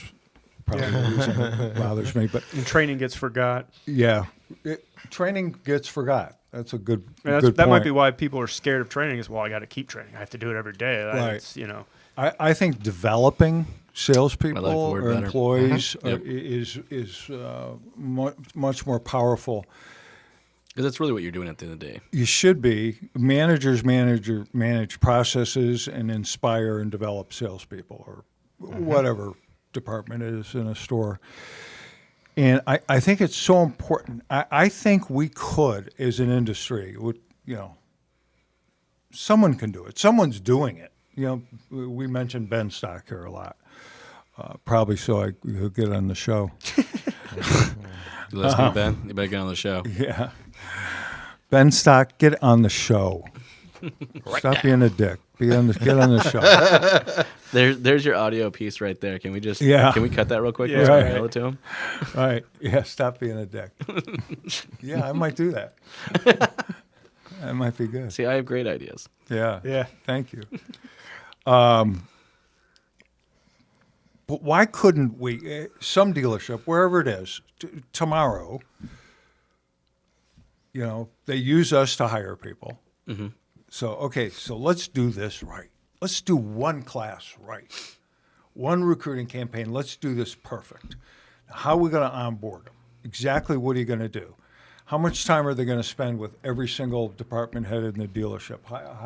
How much time are they going to spend with the receptionist, the BDC, the service advisor, so they see and feel the synergy of a dealership and what it all takes for the whole thing to work together? If we could just do that once, it would be earth-shattering. It would be entirely different. It'd be everlasting change in that dealership for that group that just got hired. Oh, 100%. Their retention will go up. Their production will go up. There'll be happier employees. There'll be raving fans of the dealership. Just So, development is a great word because one of my biggest philosophies in becoming a better person, not just a better salesperson, but a better person in general, is personal development. And often I talk about in my courses or classes or seminars or whatever you want to call it, workshops, is personal development should be embraced as a cornerstone to your success. So it's not just dependent on the dealerships to offer coaching or workshops or development, but what is it that you're investing in yourself to do? What is it you're doing for yourself? And every salesperson out there, unless you are, and I mean each of you individually, personally, are adapting, implementing, and engaging in some sort of personal development growth plan for yourself, not because you've been told to, not because, it's a part of your pay plan, not because the dealership arranged a coaching session or a workshop, but unless you've implemented some part of this in your routine and discipline, you shouldn't be complaining to anybody, because ultimately your success It's up to you. is up to you. Yeah. And none of you, I take no prisoners when I talk about this. None of you have any excuses for not being successful or for not understanding how to work a lease better or how to communicate better, how the technology works, how to communicate on Facebook, how to post a video, how to shoot a video of a used car and send it over to, a client. no one has any excuses anymore. Right. Right. So if you cannot take the 5, 10, 15, half an hour a day to invest in yourself first, nobody's going to invest in you. No. Absolutely. Because even if they pay for you to go to a training class Yep. or a workshop or what are these Conference. conferences, you're not going to value it, Yeah. right? But I mean, really, what's the value of training if we don't have accountability? Yeah. Well, that's You know what I mean? exactly There you go. right. Well, I guess that's where you That's mentioned, true. the individuals responsible for practicing and training themselves. The management should then be responsible for accountability, and it doesn't have to be Right. accountability. It has to be conversations. Hey, you mentioned to me you're doing this, and this at home, and it doesn't have to just be about sales techniques or learning about the car. It's personal development. So get to know them and what they're doing to become a better person, and then, like you said, hold them accountable. It's Yeah. hard to hold yourself accountable, and you should, again, but maybe your first, second year in a dealership and you have some potential and you like it. You can tell that this person is interested. Everyone needs a mentor. We all need Yeah. somebody that can help us, direct us, and like you said, hold us accountable.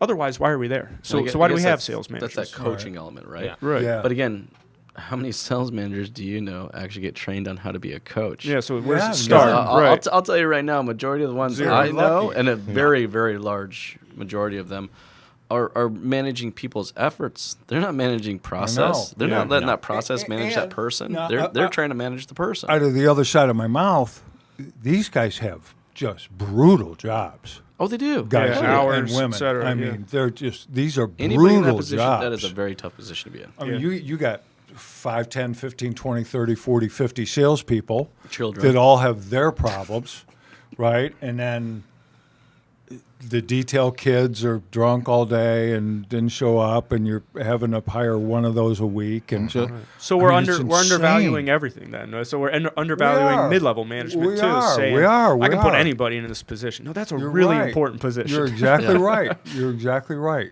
Yeah, we do. It's undervalued. But the cool thing is that there are dealerships out there that are crushing this. Yeah. And you know what the coolest part is? You can freaking see it in their P&L. Yeah. Yeah. Like straight up Yeah. see it. Yeah. And you can feel it when you walk in their buildings, Well, 100%. too. You see it on social. You talk about videos.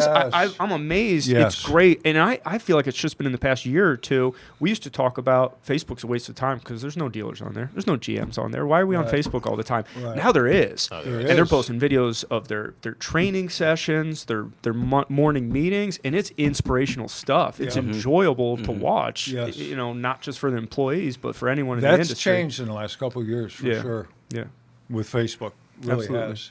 absolutely. Really has. The thing for us, LinkedIn has been so good for us, because it's I recruiting. think, well, LinkedIn definitely has been, I think, my biggest. Oh, it's been my biggest for sure. Yeah. Oh, has it? I mean, For it's the both reason you why guys? it's the Really? reason why we're all here is LinkedIn. Yeah. Number one. I mean, Yeah, we all that's true. connected on LinkedIn Yeah, that's initially, Yeah. and LinkedIn has definitely brought me business. So a lot of the coaching and workshops and seminars that I've been doing across Western Canada is through LinkedIn connections, and literally got messages through LinkedIn. Hey, can you call me? Somebody told me something about you. So That's nice. yeah, so we've so it works. Yeah. So if you put yourself out there, you position yourself professionally, and again, invest in yourself. Invest in your LinkedIn profile, right? Definitely making sure that that's up to date, that you share valuable content and valuable experiences with your clients. Right. On the other platforms, you start a page, you post your stuff on Instagram and Facebook and whatnot, because that's part of investing in yourself. Absolutely. Right off the bat. That's number one. Taking those videos, it takes that extra 5-10 minutes with some editing. So if it's at least starting with that, right, and then working your way up to, number one, you're building your own brand if you're doing that. Right. So that's a big investment in yourself. Right. And then obviously motivational videos, listen to podcasts like this one, the Recruiter podcast, and Strategy with Jason. Strategy with Jason and the Reid method Strategy with inside Jason. and, And the Reid method. and the Reid method inside a podcast. Oh wait, the other two I got too. I forgot the other ones. I know, eh? There's coffee with Jason. Coffee After hours with Jason. After hours, Right. yeah. There's a lot of J's. Just type in Let's just Jason. pretty much just say something Beer with with Jason. Beer with Jason. Yeah. Yeah. Well, so I think that can be a big part of the accountability too, is taking those steps. And I think you have to go into it with the mindset of this is work and take it seriously. I think a lot of people, when they undertake branding themselves or getting on social, like, I'll just do this. That's hard. It is hard to put yourself out there and to take those first few steps and start even just building a profile, building up an audience on LinkedIn or wherever it may be, shooting videos. You got to take it seriously. Everybody, they're like, it's social media. It's like, no, this is how you advertise now. Right. This is you. This is your storefront. Creating Well, creating content's difficult if it's not coming from a place of authenticity. Yeah, that's true. Yeah, You know what I mean? content just for content. Is Like a if killer. you're just talking about crap just for the sake of talking Yeah, about right. it, it's gonna feel like a hell of a lot of work. I'd say the best salesperson I've seen do it is this Mike Davenport. He's just Yeah, Mike's a cool cat. Yeah, he is. What's he got? 150,000 YouTube subscribers, or is it more than that? It's a boatload. Right. But when he puts out a video, about the product, pros and cons. He's very transparent. He's awesome, man. Yeah. But it's, The way he what's markets unique is with awesome. him though is that he has some serious passion. Yeah. Yeah. So the authenticity is there. Sure. Correct. So yeah, and so I wasn't disagreeing with you. This is easy. Yeah. This is fun. Yeah. I mean, Well, coming up and it here, should this be. is fun. What's not Yeah. easy about this is taking the time to do it. Yeah. Scheduling it in. So that's the Just part that making that people routine, right? Yeah, getting it in your Right. calendar, Right. making sure you're actually doing it, and it's part of your career. It's not just I'll go do this. I'll go shoot a video. It's like no, Yeah. you got to See, take the- it seriously. Right. The one thing I love about social media, I find social media to be more truthful than meeting someone in person. Do you know what I mean? Because at meeting in person, I could be whoever the hell I want to be. Right. Like I used to kind of play this game. Like when I traveled, I'm like, who am I going to be today? I'm going to be Really? Jackson McCoy from Missouri. I used to do that And to pick Jackson, up. you know what? Like I'm like, why not? I'm only going to see the person I'm sitting next to in a plane. Well, I'm gonna have a little fun, to keep me entertained. I did that to pick You up know? girls. I did that to pick up girls when I was in my You know? mid-20s, but I haven't done Part-time it since. porn star, Jackson. No, I'm just kidding. I did do that. But no, seriously though, in person you can be whatever you want to be, right? It's not necessarily the actual person. Through social media, your content you're gonna know real quick, and you watch 2 or 3 pieces of someone's content, Yep. you can tell instantaneously Yep. if they're the real deal, Yep. or if they're just That's a good point. what's the phrase? Fake it until you make it. Yeah. That kind of shit, right? Yeah. Like you can I just never tell. thought of it that way, really, at all, until you just said it. You really could fake it out in the real world as opposed to, because most people think it's the other way. Because it's a single moment. Like you Yeah. bullshit someone one time, it's all good. Yeah, right. But try to continue that bullshit up, someone's going to read through it. They're going to feel Right. it. The camera don't lie. That's the coolest thing. Yeah. Like the camera really don't lie. So Yeah. I mean, we can tell right out of the gate if you're a little fidgety, if you don't quite feel comfortable with what you're talking about, Yep. if you're not, if you're reading off a teleprompter. We can feel all of that. Yeah. You got to be real, and you got to tell the truth. And speaking of the truth, I think it's that time. It's time for Are you guys ready? The this truth. show Are you called guys ready? Fabulous Fibs. Our award-winning game show. Fabulous Fibs. Where you can win prizes. Can I keep my clothes on? Yes. All right. Clothes are Sweet. optional. Please do. Clothes are optional. Please, All right. please, You make that please call. leave your This is gonna clothes be an on. awesome So game. this will be our first collaborative effort. So you guys are going to have to agree on something. This could be a challenge. I'll see how this plays out. So here's how this works. I'm going to read off 3 statements, okay? Okay. One of them's true. The other 2, bold-faced lies. Ooh, okay, cool. You have to tell me Fabulous Fibs. which one is true. Which one is true? Are you ready? All right. Let's do These this. are really random today. So I try to structure these towards automotive or towards marketing in your guys' case, and today they're not. It gets to a point because I craft all these myself, and I'm just laying in bed, and I'm like, I'm just gonna come up with random stuff here and lie a little bit. He writes up a whole a nice Fabulous Fibs for me yesterday with the comic. Mm-hmm. and I didn't buy anything to give away. We didn't have a prize, so we didn't. Didn't have a prize, so I ended up not doing There's a the bottle of segment. wine over there I'm eyeballing. Yeah, no. Just stay the That hell ain't away happening. from my bottle of wine. I want your wine. Keep your eye on That's that. from Glenn Pash. Thank you, Glenn Pash, by See, the way. you can't Glenn run these is- Canadians you know what? anywhere. Glenn Just is wanna a cool drink. cat, isn't he? Yeah. I can't believe you bought my son a $9 bottle of wine, though. Yeah, That's right. Yeah, cheap, right. dude.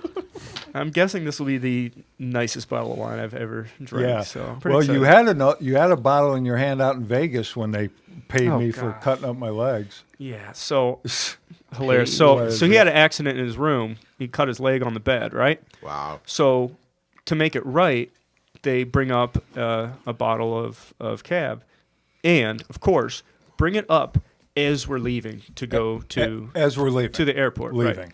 And, Oh, man. and of course, recovering alcoholic, right? So Right. this is useless to him. Wine doesn't So do I me look any at it, good. and they're like, everyone's like, what the hell? So I'm like, I think that's a pretty good bottle of wine. So I look it up, $120 bottle, $120 cab. I'm like, Nice. I'm walking out the door. I'm like, anyone got a corkscrew? I was just gonna take it to the face real quick. Well, in Vegas, you can. You might as well just take it all the way to the airplane with you. So they didn't even bring up they didn't even bring up a corkscrew. So I didn't get What was any it? of it. Yeah, they Poor bring- execution. They bring It was Good idea, bad. poor execution. wine was. glasses with a bottle and no corkscrew. Right, it was throwing bad money in it because we still left with a bad taste in our mouth. So I'm like, well, you just wasted a $120 bottle of wine because that didn't make us feel any better Yeah. about You the know, you whole guys should have just called me. situation. I was down the hall. Jody Would've been fine. Yeah, That we went home should with have. Jody, I think. Yeah, Jody got it. Son of a bitch. So anyway, here we go. You guys ready? Yep, let's do this. Fabulous fibs. Traditional chef hats have 50 folds in them. Statement number 2. Whoa. Yeah, they're random today. These are random. Oh yeah. This is good. Gorillas, on average, sleep as many hours in a day as a house cat. Number 3, there's Okay. always one about us. Always one about the host. Number 3, I myself, Joe Lockard, once met Neil Young walking through the crowd at a rock concert. All right, so I'm going to go through them again. Number 1, traditional chef hat. Is Neil Young still alive? Hell yeah. Okay. Stop. Traditional. Oh man, take a look at Oh my life. God. Oh, here it comes. Traditional chef hat. We're going to do the instant karaoke episode. Traditional chef hat has 50 folds. Okay, 50 folds. Number 2, gorillas on Sleepy average gorilla. sleep as much as house cats. Number 3, I met Neil Young in the crowd at a rock concert. This is the hardest one ever. Oh, well, why the not hell supposed would to be Neil easy. Young be in a crowd at a rock concert? I mean, like that's probably not right. Yeah, talk it through. You Come guys, on. again, you guys What got do to you think agree about on one. that? This could be Think about tough. that. Could have been stoned, just walking around. But Or maybe, you know what? I have prizes for both of you. You guys each take a guess, okay? All right. And I won't say who's right or who's wrong until you have both guessed, and that way Okay. you can guess the same So, thing. I've been to the zoo a few times. Gorillas like to sleep and throw crap. So that's about what I've ever seen a gorilla do. well, yeah. So that one kind of sounds good. A chef's hat's got 50 50 folds? That just seems way too specific. Why not 52 or 53 or something? That's interesting. That's just like, come on. I'm trying to picture a chef's hat right now. I can't think of having 50 folds. But then again, But like, why would it be intentionally 50 folds? I don't know. I don't know. It's got like, And I would've why, probably why in heard the world about would it this. be? You know, Just started. Yes, Just started that way at some point, maybe. at some point in time. I don't know. Is the restaurant industry very traditionally based? I don't think it is. All right, I'm gonna go with sleepy gorillas. Okay. Everold, your guess? Gorillas and house cats. That's right. Gorillas eating house cats. why would I mean, you sleeping like house Why would cats? you talk about meat and the? You're gonna go with Neil? Yeah. Oh, Why would you talk about that? If he hadn't. because we'd give him a hard time for it. Right. Yeah, we lie about all kinds of shit about ourselves. So Okay. throw people off. So I'm gonna go with that one. Number 3? Yeah. Okay. You, sir, are correct. Oh, We have a booyah! winner. Look at that. We have a Gorillas. Gorillas and house Sleepy cats, cats. both sleep on average Unbelievable. I'd have bet money against that one. I know it. 14 hours a day. I got good tidbits on all this, actually. 14 hours a day. Number 1, So weird. you guys, to have an employee you guys that were lives you guys were like right, that. but you were wrong. So chef hats have 100 folds, but they do mean something. Oh, it was it created does. Okay. originally Wow. to signify the 100 different ways that there are to cook an egg. That's why they originally put 100 Really? folds into Oh, a chef hat. wow. So it does mean something. See, we learned something. I didn't know there was 100 different ways to cook an egg. Did you? No, I know like absolutely not. 3. I learned something in this podcast. Ultimately, hopefully, millions of people watch this thing. 10 years from now, 100%. whatever. But, Guarantee you they will. yeah, I listen. I sit in these podcasts and I learn something, like from somebody. Absolutely. Every day. Every single We're frickin' becoming time. better leaders every single time we do one of these. So what did you I learn think so. from us? Both So of us it's a being here hack today? for you guys. Oh, absolutely. Hey, Yeah. what do you guys do? You We're pay, you guys need to pay unapologetic yeah. about it. Right. It's simple. So I wanted to do this 2 hours ago. Okay. What do you guys do? Pitch yourselves. What? Hold on. I got to fit. We're not done. Oh not shit! done. I'm sorry. We're not done.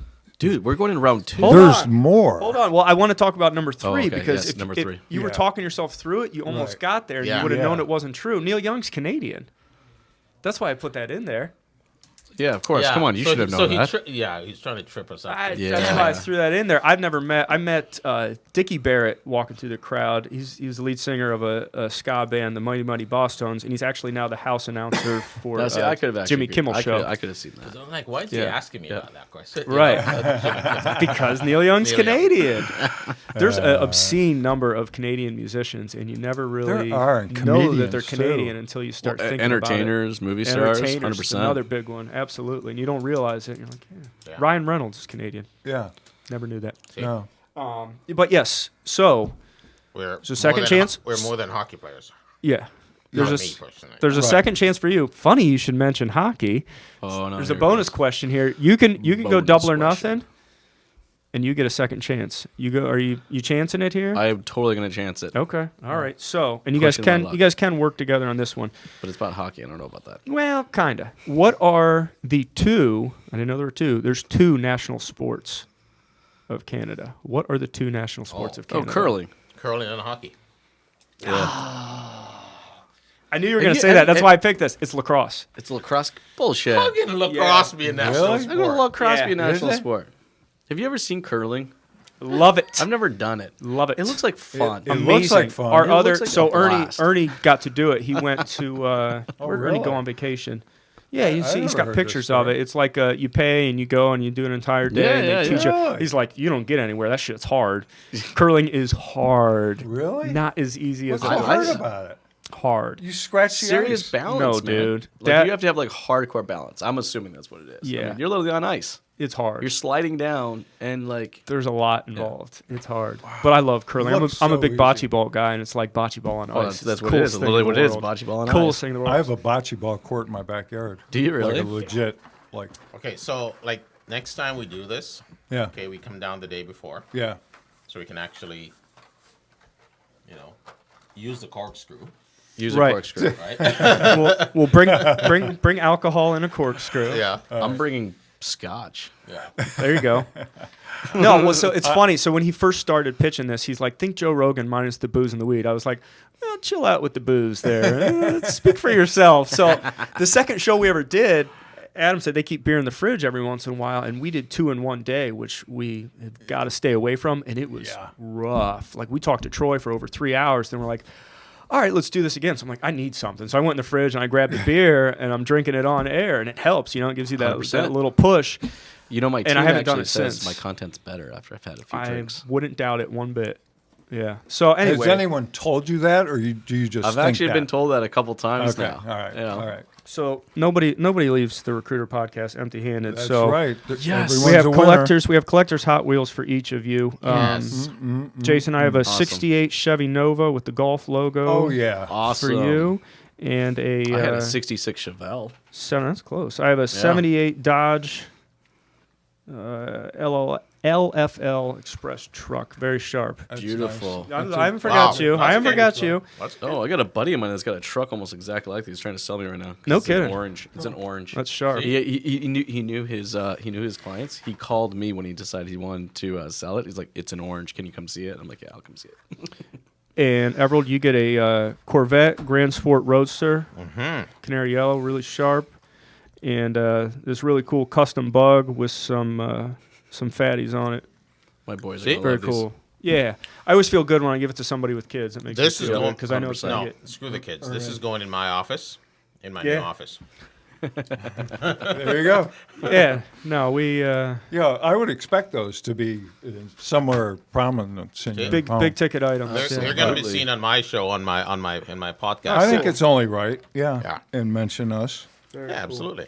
So yeah, sorry. Right. So we got our game Yeah. show out of the way here. So yeah, let's Right. let's talk a little bit specifics of what you guys do, where people can find you, and plug Right. yourselves here. You a mean little who? Right. You mean we actually came from somewhere? bit. Yeah. You're not Yes. just random people telling everybody what to do. What dealers can pay you to do? Right. And what and Yeah.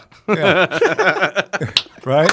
I like that. And Well, what, Craig. and what kind of results? And what kind of results would they expect, or should they expect from you? Well, if any dealerships across North America want to significantly increase their lease penetration rate, their lease renewal rates, increase their total sales, increase the quality improve the quality of their sales reps and management, I offer a sales mindset or sales mindset course that is really great. It talks about the person. It focuses on the person more than the actual career. Becoming a better person, how that enlightens you to improve yourself to become a better salesperson. And then the lease course is very specific. It's a lease performance workshop that has dramatically changed our dealerships, lease penetration, lease renewal rates. So important. So right now. important. Huge. This is the way of the future to make. If you're not positioning your dealership in a way to maintain the clients that you have, or a majority of your existing client portfolio, and then to grow and to build on that. Right. That's also ultimately what helps individual salespeople to remain at your dealership, to retain your salespeople, not just your clients, but your salespeople. Because if you can't retain the clients, you can't retain as many of the salespeople either. So it's a win-win, and it helps salespeople understand the benefits of leasing, understands what drives clients' buying habits today, and how to use leasing as a tool, as a retention tool. But dramatically, I'm talking dealerships that have gone from mid-30s in penetration to 70% penetration. Some months 80%. Really? Oh, absolutely. We've my processes and systems will help any dealership in North America totally transform their lease retention and lease penetration, and makes it literally empowers the sales staff to think much broader beyond the scope of the narrow scope that they think today in how to sell and how to maintain and build clientele. Right, and it also helps fixed operations because Huge. you're going to keep that customer coming back one way or another. It's have to. Almost. It's one car. Okay, I mean, let's just we talk about this a lot in the workshops. Is one car, you get one client on a lease instead of a finance or cash. Right.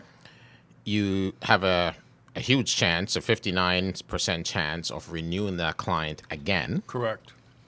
So you get a good pre-owned car back. So you sell the initial car, you get a good pre-owned car back. You sell another new car, and that's 3 vehicles potentially going through the service department, parts department, used car department, right? Yeah.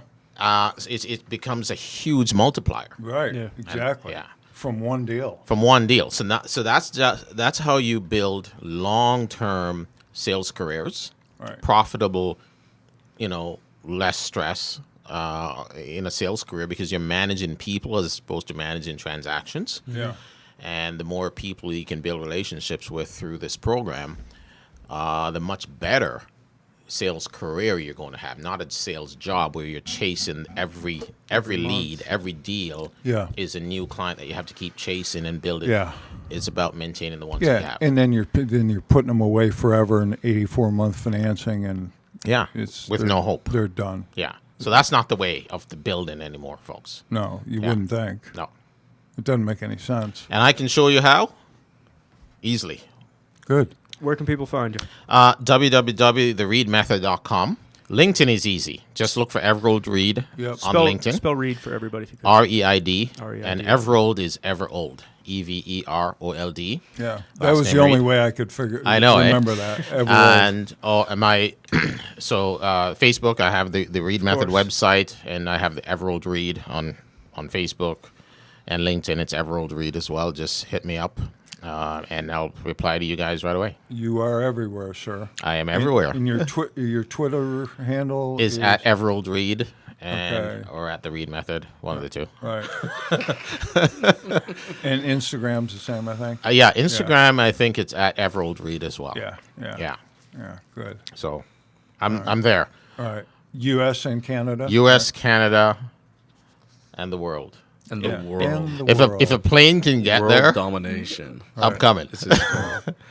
Now, Jason, I know you're more shy in terms of putting content Yes, out there and I so am. forth. So, Cameras, I just get clammed up I every know time I it's get in weird. front of one. I know it's something you should get some help on. I think would be my suggestion to you. But how? What can you do for dealers? All right. I am a professional automotive storyteller. All right. I help dealerships really tell the story of their product, the story of their dealership, and the story of their manufacturer. I do not tell the story of payment and price, so don't call me on that one. There's a lot of other companies that are more than interested in taking your money and telling that story. That is not a story that we're interested in telling. I am also a strategical sandbox hunter. All right. When I like playing in sandboxes. All right. When it comes to Facebook advertising, Google advertising, YouTube advertising, Instagram advertising, I like to find sandboxes that not a lot of people play in. They have incredibly high engagement and incredibly low cost of attention. I play in those sandboxes until other people start playing in my sandbox, and then I'm out. I do not share very well.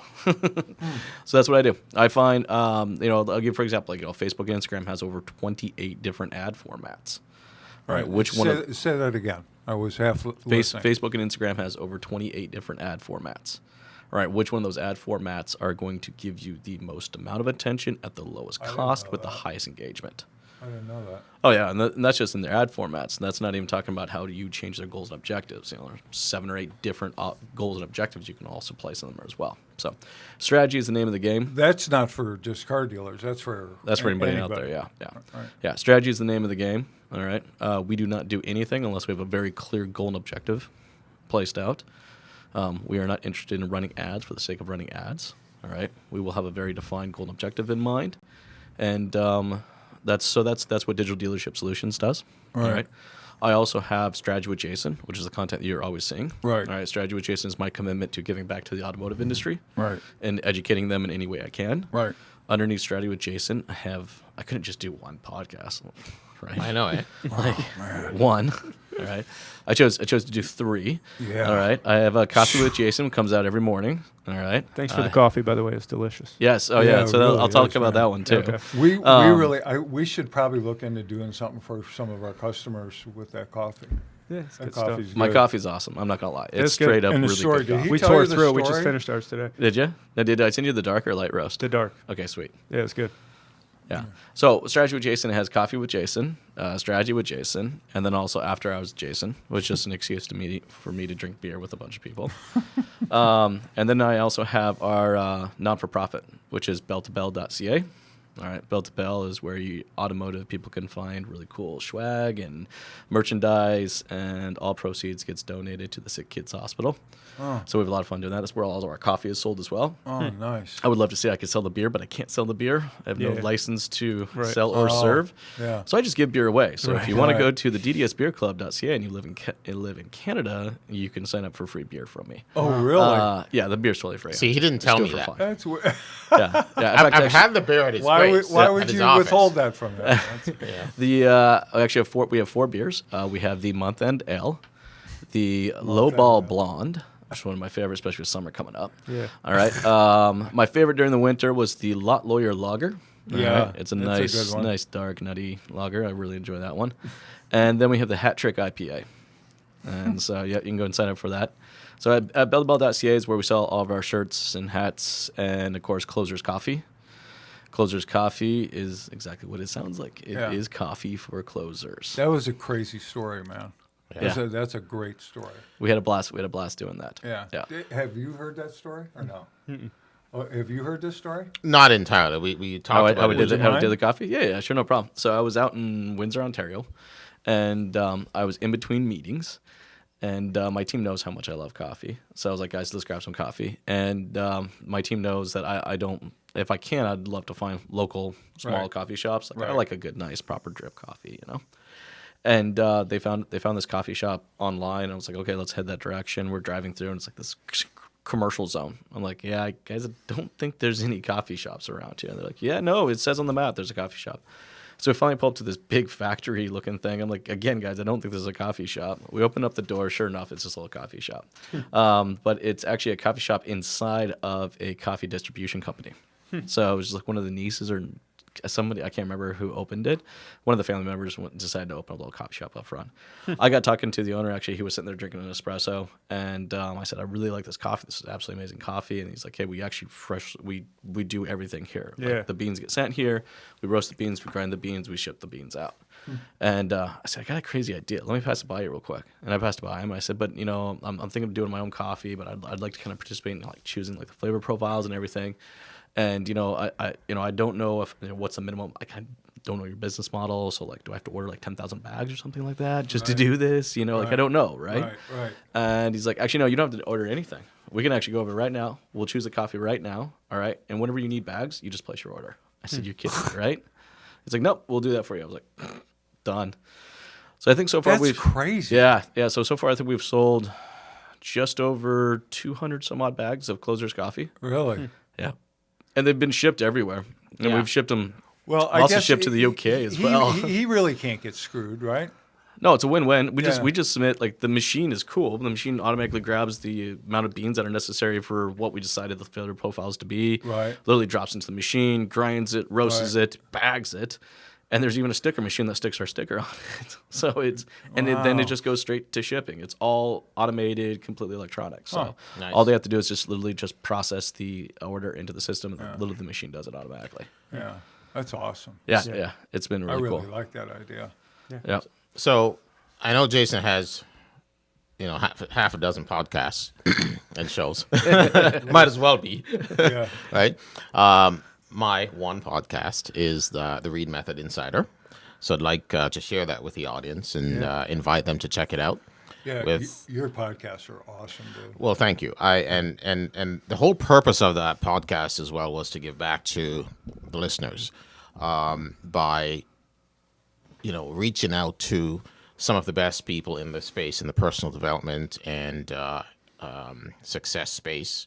So even though my core background has been in automotive and advertising, mainly automotive, I believe strongly in personal development and growth as being the cornerstone again for success. So I reach out to people like Les Brown, Tom Hopkins.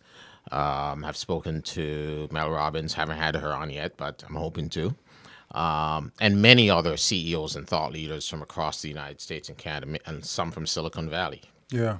Startups, which are great, who come on and share, great insights. So Yeah. they are the ones that provide the content, the brains behind the show.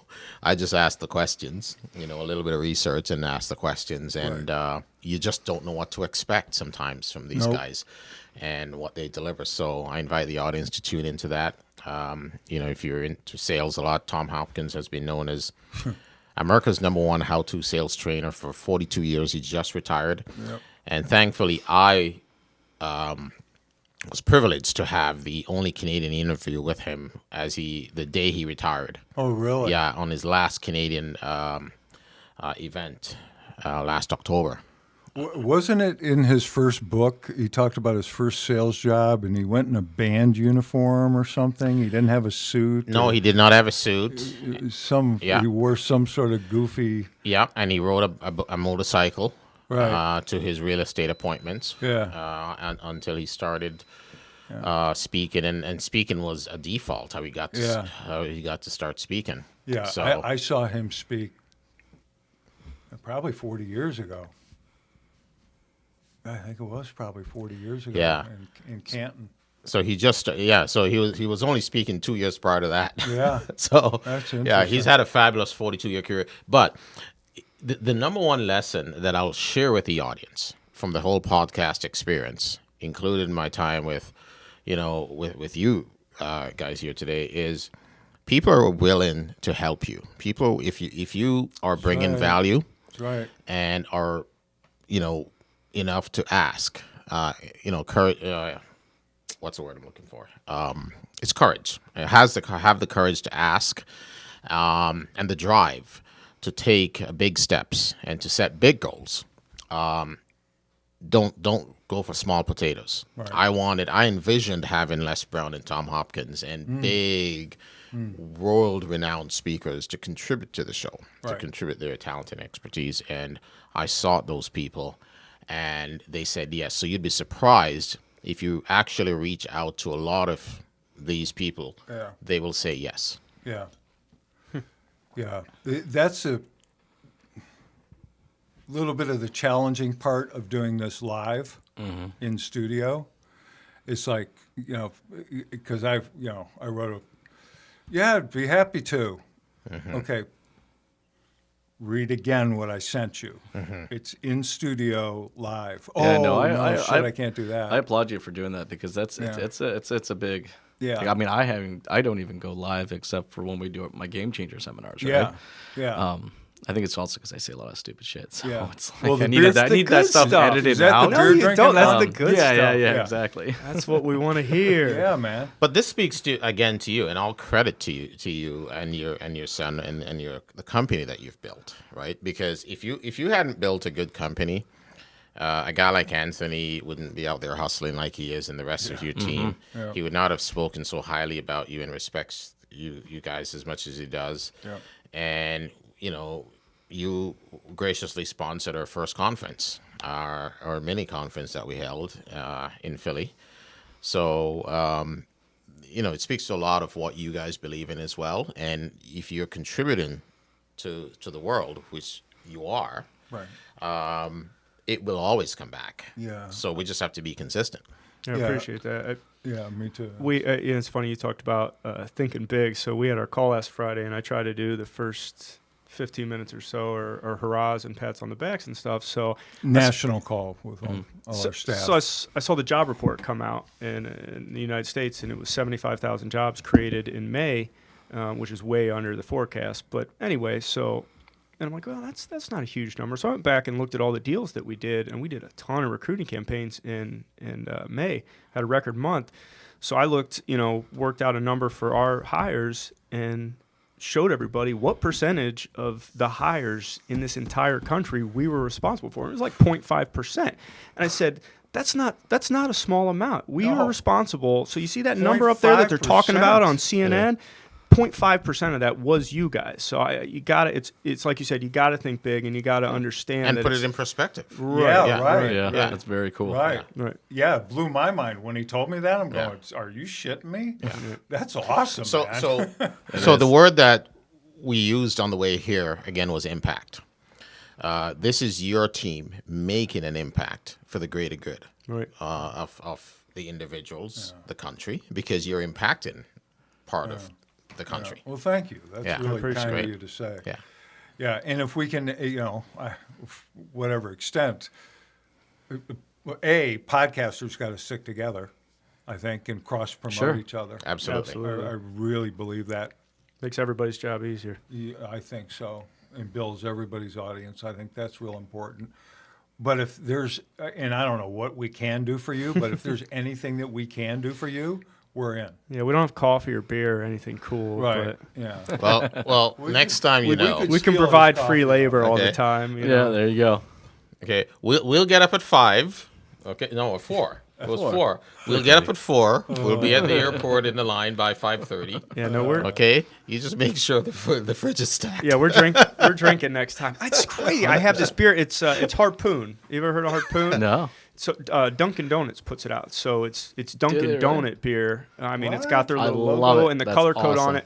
So I'm like, I got it. I'm so excited. And they make a couple different ones. So they make an ale that's you go in expecting coffee, and it's like, oh, this is disappointing. Yeah. This isn't coffee beer. So, but they do a porter that's just phenomenal. I had it sitting out in the garage, and I was running a little late. I should just hit the damn garage button and brought it up here. But no one's really requested to drink. Leave it to the Canadians. No one's really requested to drink when they course. come on. But I think it'd be nice. So next time for sure. Absolutely. I apologize. My bad. Or next when you guys are up at our place, we'll It's definitely do it. interesting. Yeah, right. We should go up to Toronto. Yeah, we'll Yes. get into I some am- Canadian I'm whiskey. game Call to a go. I haven't- cause a ruckus. I haven't been to Canada since I was 19 years old. So in Gotten- America, gotten in especially trouble, in but- Northeast Ohio, right? When you're in Northeast Ohio, you can go right across the border to Windsor, and it used Yep. to be a lot easier to go back Yeah. and forth across the border. So you just drive in, and the drinking age is 19. So you can go to strip clubs, you can go drink in bars, and you're a 19-year-old idiot running around the city. It's like, yeah, this is awesome. So Well, everybody, you guys did it. should come up when Anthony's doing the Game Changer seminar with me, so you can sit front row and Oh, just that's a good idea. and When is just that? August 16th. I love how you know it's a night time.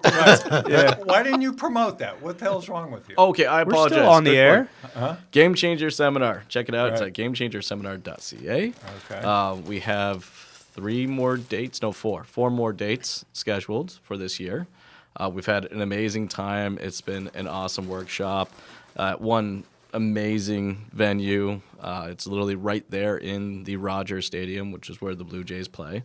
And it's overlooking the entire field. It's just a lot of fun. The food's great. The game is great. The networking's amazing.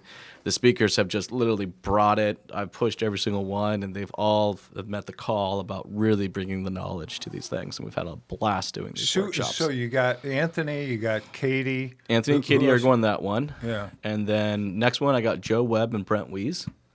Really? Yep. Joe's a cool cat. I talked to him the other day. Joe's He's amazing he person. is. And if you ever seen Joe Webb and Brent Weiss together, they Yeah. are like it's They're like pretty it's like funny. Elvin Costello. Oh, yeah? Yeah, it's like they're two. Yeah. It's just they bring it out of each other. It's hilarious. They'll be like two big children up there just trying to educate the entire audience. It'll be awesome. Yeah. And then Don't offer Brent any beer.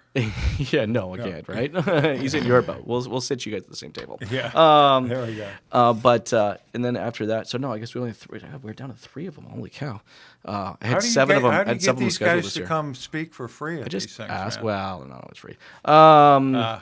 But Gotcha. and then after that, I got Sean Welsh and Andrew Lemoyne is don't going to know be that name. rocking it. Andrew's a local guy up in the Ottawa area.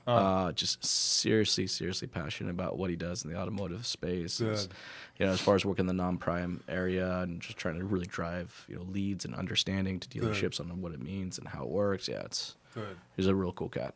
All right. Well, again, if we can do anything to help promote you guys or do anything, just, Always appreciate hey, it. Craig, could use help with this or whatever. Yeah, And absolutely. we're in. Anytime. Well, this has been an honor and pleasure, Absolutely. gentlemen. It's good. Yes, Honors thank all you. ours. We're, Thanks for Thanks, coming Joe, in, man. guys. We We're appreciate it. 3 hours. We're over 3 hours. We started It's that time totally late. a It's about pee break time. 3.5 hours. It is a pre-break Yeah. time. Yeah. Yes, sir. Thank you very much. Thank you. Thank Pleasure you meeting everybody for tuning in. Like and subscribe. Find us everywhere out there. We're on iTunes. We're on Stitcher. We're on Facebook. We're on YouTube. SoundCloud. We're everywhere. Find us. iTunes. Subscribe. Download. Love us. Share. Share. Share. Like a life depended on it. Share. Share. One last I'm shot. trying to get. Hey. There I am. Craig, Right there. Yeah, Craig had his. All over the right. Good stuff. You get it? Yeah. Thank All you. right. All right. Thanks, Beautiful. everybody. Thanks, everyone. Peace. Bye, everyone. See ya.